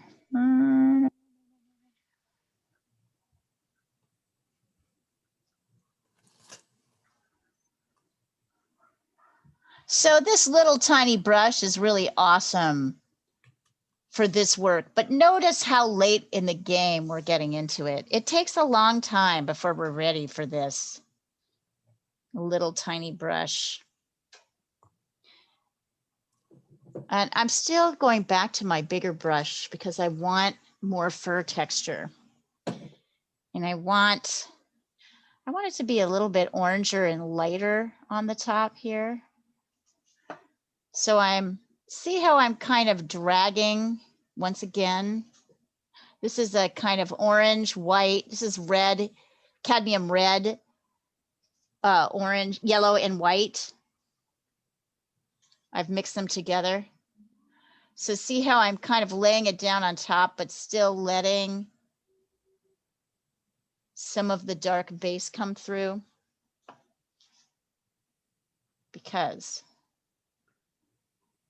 And I'm doing a lot of vertical strokes.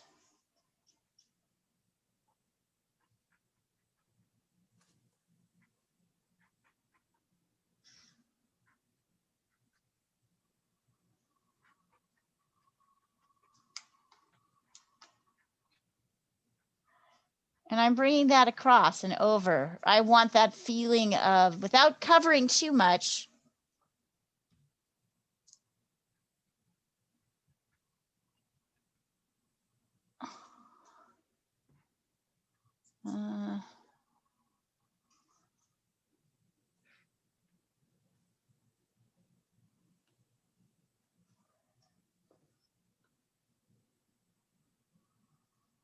so instead of drawing like every hair,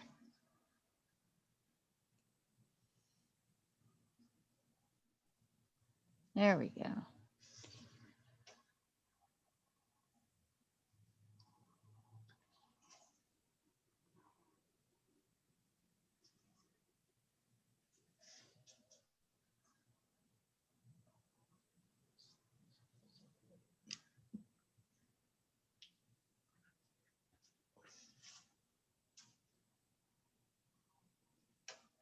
There we are, starting to get there.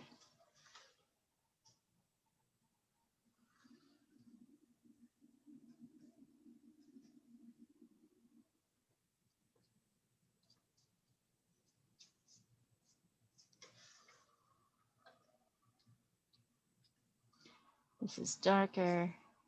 If I feel like I get too light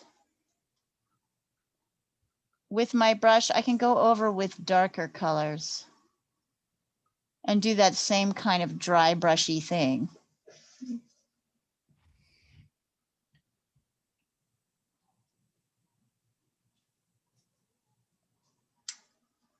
It's easy to kind of accidentally get too light, cover too much. I like dry brush. I think it's easier than a soft edge, but it's kind of easy to overdo it too. So.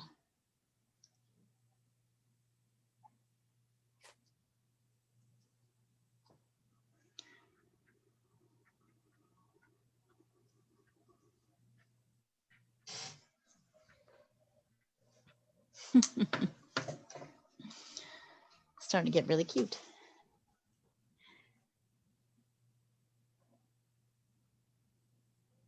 Here, send it where it is now.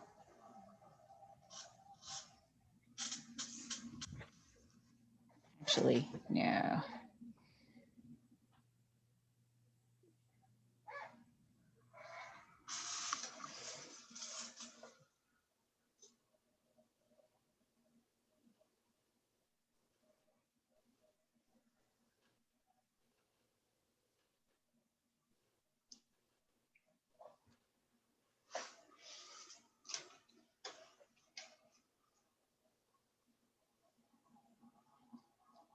I can see that I've kind of missed the shape of my deer nose a little, so I'm bringing it out a little bit more. See how I just did that? It's not that hard to do, which is kind of nice.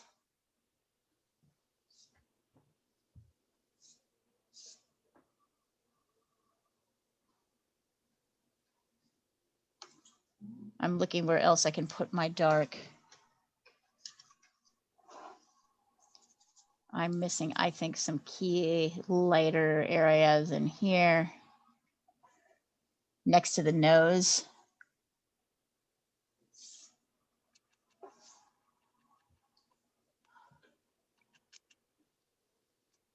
So even though this deer has kind of even, fur, skin, fur, it's not like super shaggy like the sheep that Diana is working on. There are still pretty distinct light, medium, and dark areas within. So I'm still trying to kind of maintain those shifts.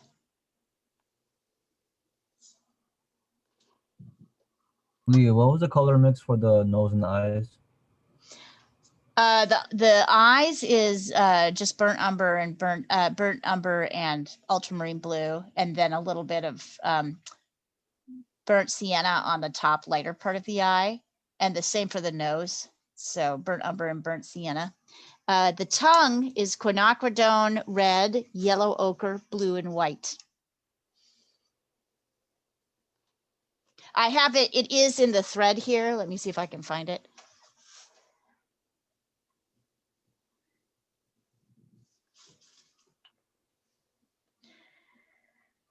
It is, here's the tongue color, which is very specific and different than really everything else. Here it is. Cool red. Oh, I see. You can't really see it. Cool red, yellow ochre plus blue plus white.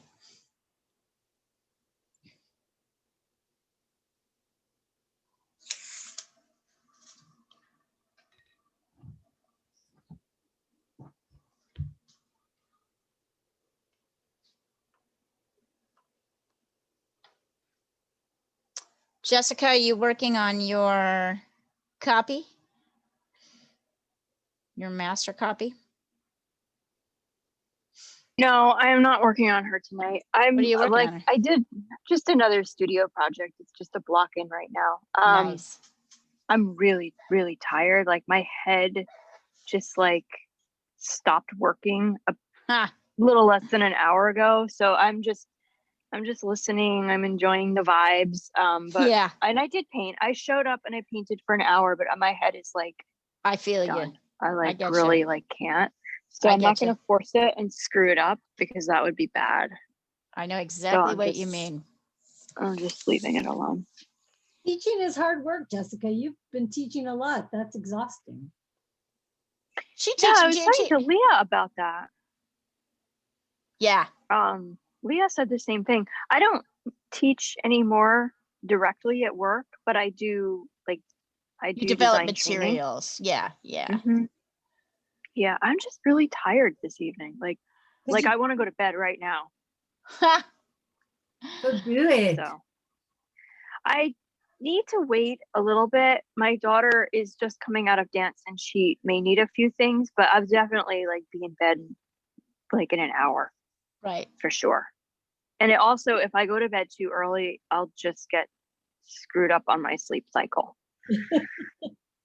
So I'm just gonna literally float around and Yeah, not you're zoning. think. I'm just being. Yeah, I'm just being. And I'm not expecting anything of myself. And I'm telling myself it's all okay. It all is good. all okay. Yeah, I'm just hanging out, and It's nice.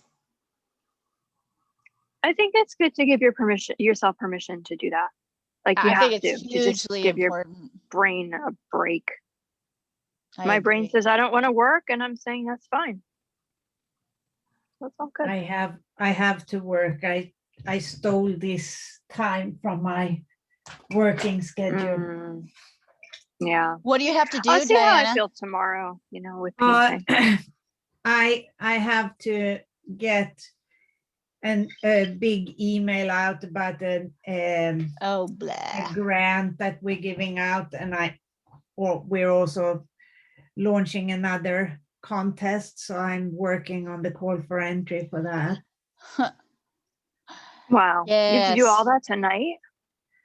I have to get the email, the blast sure out. about that. Yeah. Oh, but you're 5 p.m. right now, though. So Yeah, you're we're not as much we're earlier. not Okay, as yeah, late yeah. as yeah. No, But no. I've been up longer, yep, and I started work at absolutely. 8. I had an 8 a.m. meeting. Yeah, we're all actually these still in our meetings? work week, but I still feel equally tired. So Yeah, that it did just not like hit me. that did not stop me from Oh. having a beer yesterday at 3. Uh-huh. You're not suffering nearly as much as we are. No. No, our I don't like suffering is beer. later in the evening. We've got a little bit more time. Yeah, like 4 minutes. Nice. Is it really that time? Oh man. Yeah. It really Yeah. is that time. I It hate it when is. that happens. It's Um, amazing how much it kind of takes over, isn't it? yeah. And I used up my paint, so I'm not refilling. I'll continue tomorrow morning. Diana, your Yes, sheep looks amazing, though. really Like, does. really It really Thank you. does. fantastic. We'll see how it ends up. Hmm. Grant, I like yours too. Oh, Grant left, but I like He yours left. too. It turned out okay. Yeah, Yeah. I'm looking forward to actually being able to talk about watercolor. He got the whole thing in there. None of it is like cut off the page. He did. And that's sometimes like kind of really a huge thing to accomplish. I'm serious. Like that, It is. especially in something like this where you've got 3 things like sticking out in a big triangle, and he fit it all on the page. Mm-hmm. Indeed.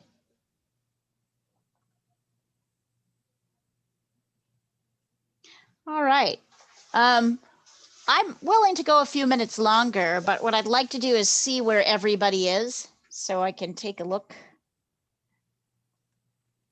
So wherever you're at, send it over to me so I can take a look.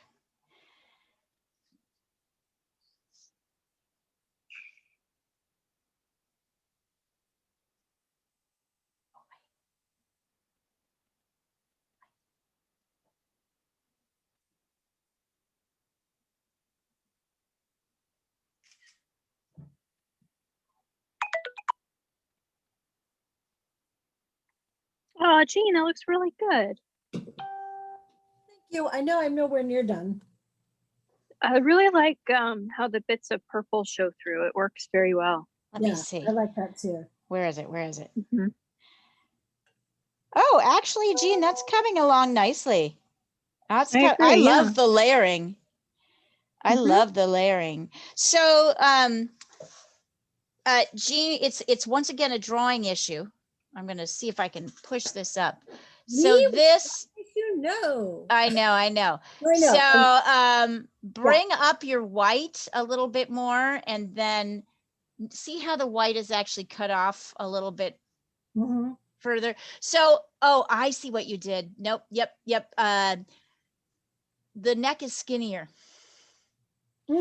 It You're right. looks like the neck. Right. So you want to just take your blue in here, which is why everything is looking crunched up Right. here, right? Why that? I love the eyes looking just great. Yeah, so skinny up the neck, and I think that's going to help you place these in the right places, this white in the right place. But I absolutely love the brushwork. I feel like dry brush is really working for you. Addie, this is great. You're coming along.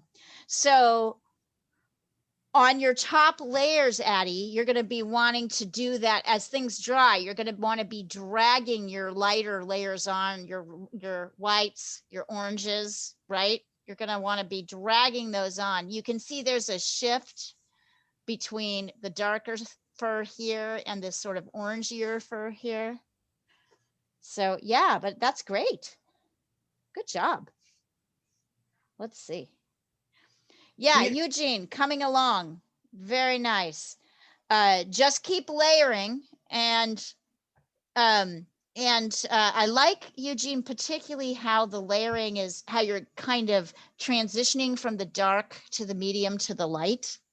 So you've already got that happening. Now go back to the photo source, look at the shifts and do a little bit of dry brush of kind of oranges and whites on top of here, letting some of that base come through.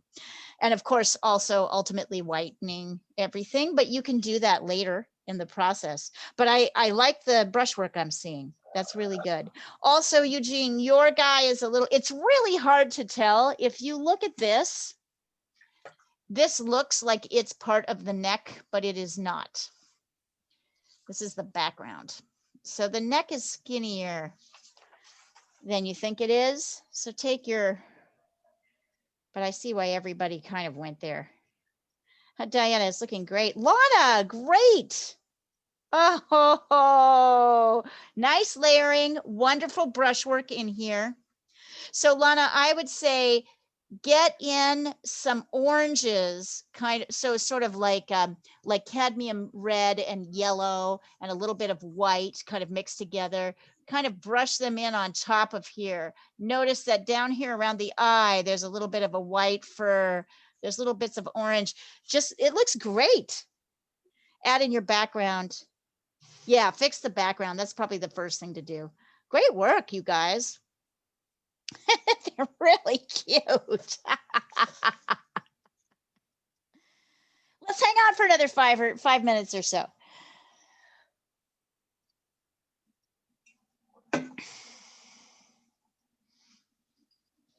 Now that makes me want to work on my little guy's tongue. I kind of was like, have I had it today? But nope, I have a little bit more left in me.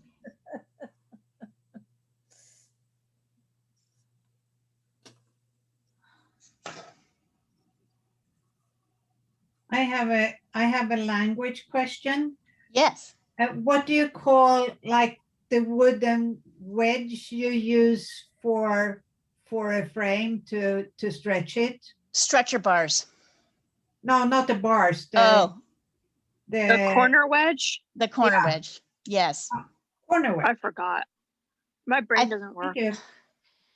Maybe it's the Is corner that the wedge. It name? could be something else. Let me look it up. I'll look it up. My brain doesn't work, so I have to. Let's see if I can figure out how to search for this. Yeah, if it makes you feel better, Diana, I don't think I've ever used that word.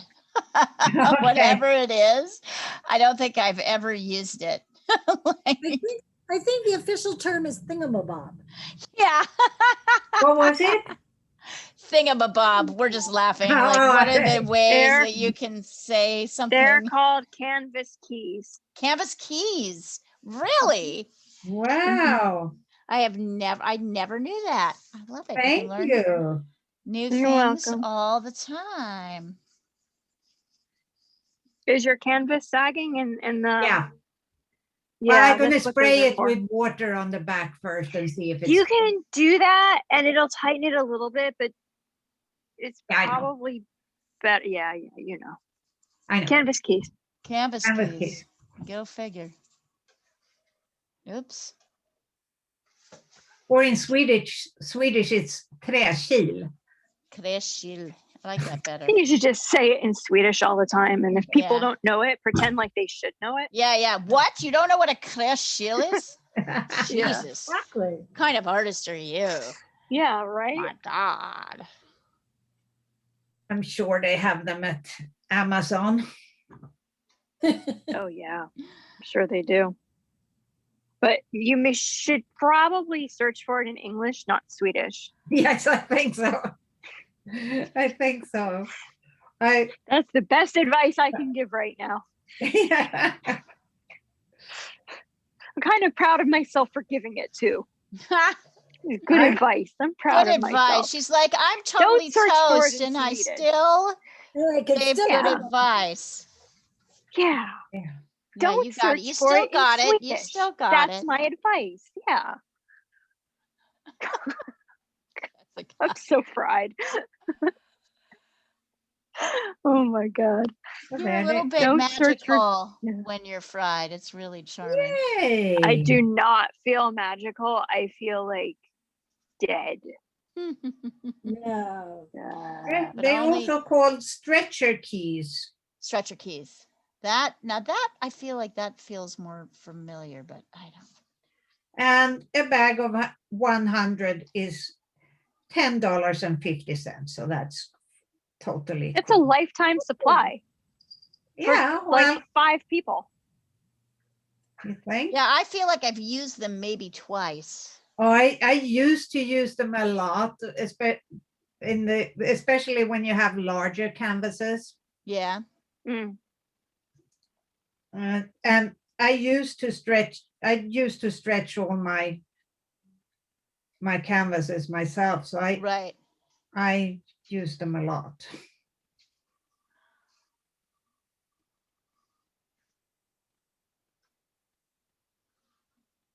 I think Thank I've you for got your it. help. I'm now buying them.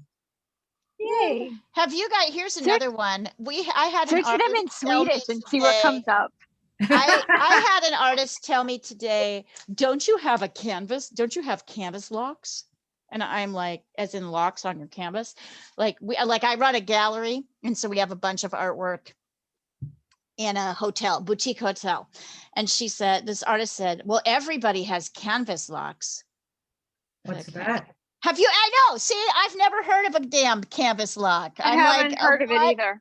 It's apparent. Well, she of course swears that everybody knows it and blah blah blah blah blah. But in reality, a canvas lock is apparently like literally what it said. You can lock the canvas onto the wall with an extra kind of hinge. Well, when you're selling your paintings for $10,000 each, then you'll need one. Yeah. You wouldn't be using Well, canvas. we have $10,000. You'd be using really high-end linen, and you would either build your structures yourself or you would custom hire a carpenter Right. to do it. You wouldn't be buying almost no pre-made surfaces. Well, but you Unless they're understand like what the panels. canvas lock is. It locks something to a wall. Yeah. It locks That's something to the wall. odd. It's not about the canvas itself. It actually locks. I know. Right. And I had never, I'll be honest with you, I'd never heard of that. Like, Could I'm you not put that on the against back of a panel? what I don't exactly know. I haven't looked it up yet. But anyway, I'm she gonna look it claims- up. Look it up. Canvas locks. Canvas. Canvas locks. I've It's never heard of to that. Lock your painting so that it won't be stolen from wherever it is. I have had a painting be stolen once. So somebody walked a painting right off the wall of the place So where you it was need showing. a canvas lock. What? You need Sometimes you need a canvas lock. So canvas lock doesn't really turn anything up in Google. There is such a thing. I've seen it. Somebody sent me a picture. Yeah, but I think there's also a software called Canvas, which is what's coming up first. Anyway, there are canvas locks apparently, but this artist swore that everyone would know about them. And I was like, I have never heard of them. I have never heard of a canvas lock. Never have heard of that. I've shown in like many, many places. And I'm not saying I'm like the most high-end artist who like shows up, but I'm like, I've just never heard of it. Me either. Like ever. Ever. Canvas Never. lock. This And I particular can't find it person on is Google kind either. of like that. She's kind of wow. like, well, don't you know? Don't you know? Don't you know? It's okay. I'll talk to her one day about Mirage Medium, and I'll say, "Don't you know? Don't you know? Don't you know about Mirage?" Everybody does that. Everybody like- knows about Mirage. There we go. That's what was the problem was. There's something He's cute, off. Leah. He is cute. He's really He's cute. cute. I'm still gonna have to readjust his face a little bit on that side, but I'll pull this up. Addie, do you have an easel? You're on mute. What? Do you have an easel? You do? Okay. Because it looks like you're working flat. I am. Why? I don't like to use the easel, but I have You one. have to use your easel because you want to work upright parallel to your surface. When you start drawing and you're not working upright and your piece is large enough, you're going to get distortion. You can't see it properly if it's flat. You have to work upright, hon. Okay. Yes. We're just getting you, we're just bossing. You have an no, easel that you can put on the table? You don't have to have a big one. You can sit down at it. But you Yeah. have one that you can work Oh, wait. upright?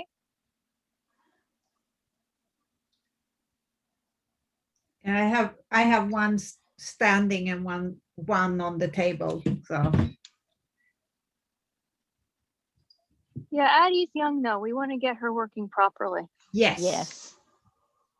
She's already doing much better than most of the kids her age, though. Yeah, no, it's worthwhile. She's good. It's worthwhile for her to have a good proper setup Yep. and working vertically.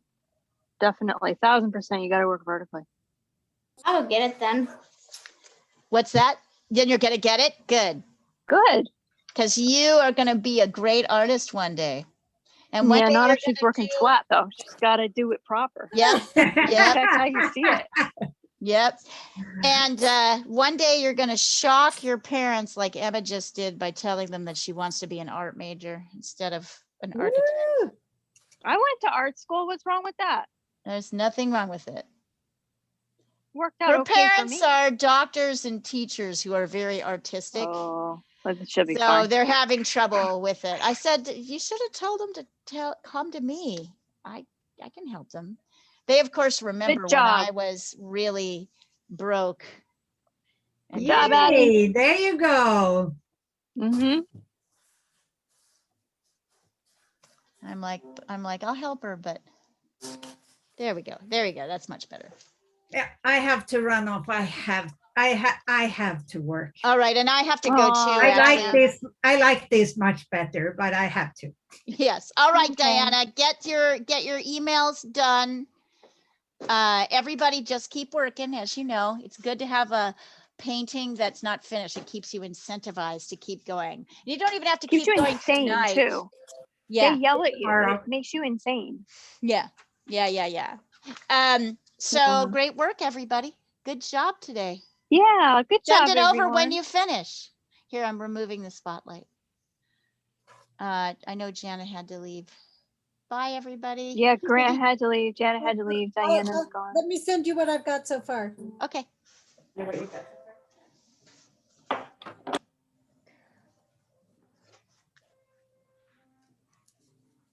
He is pretty cute.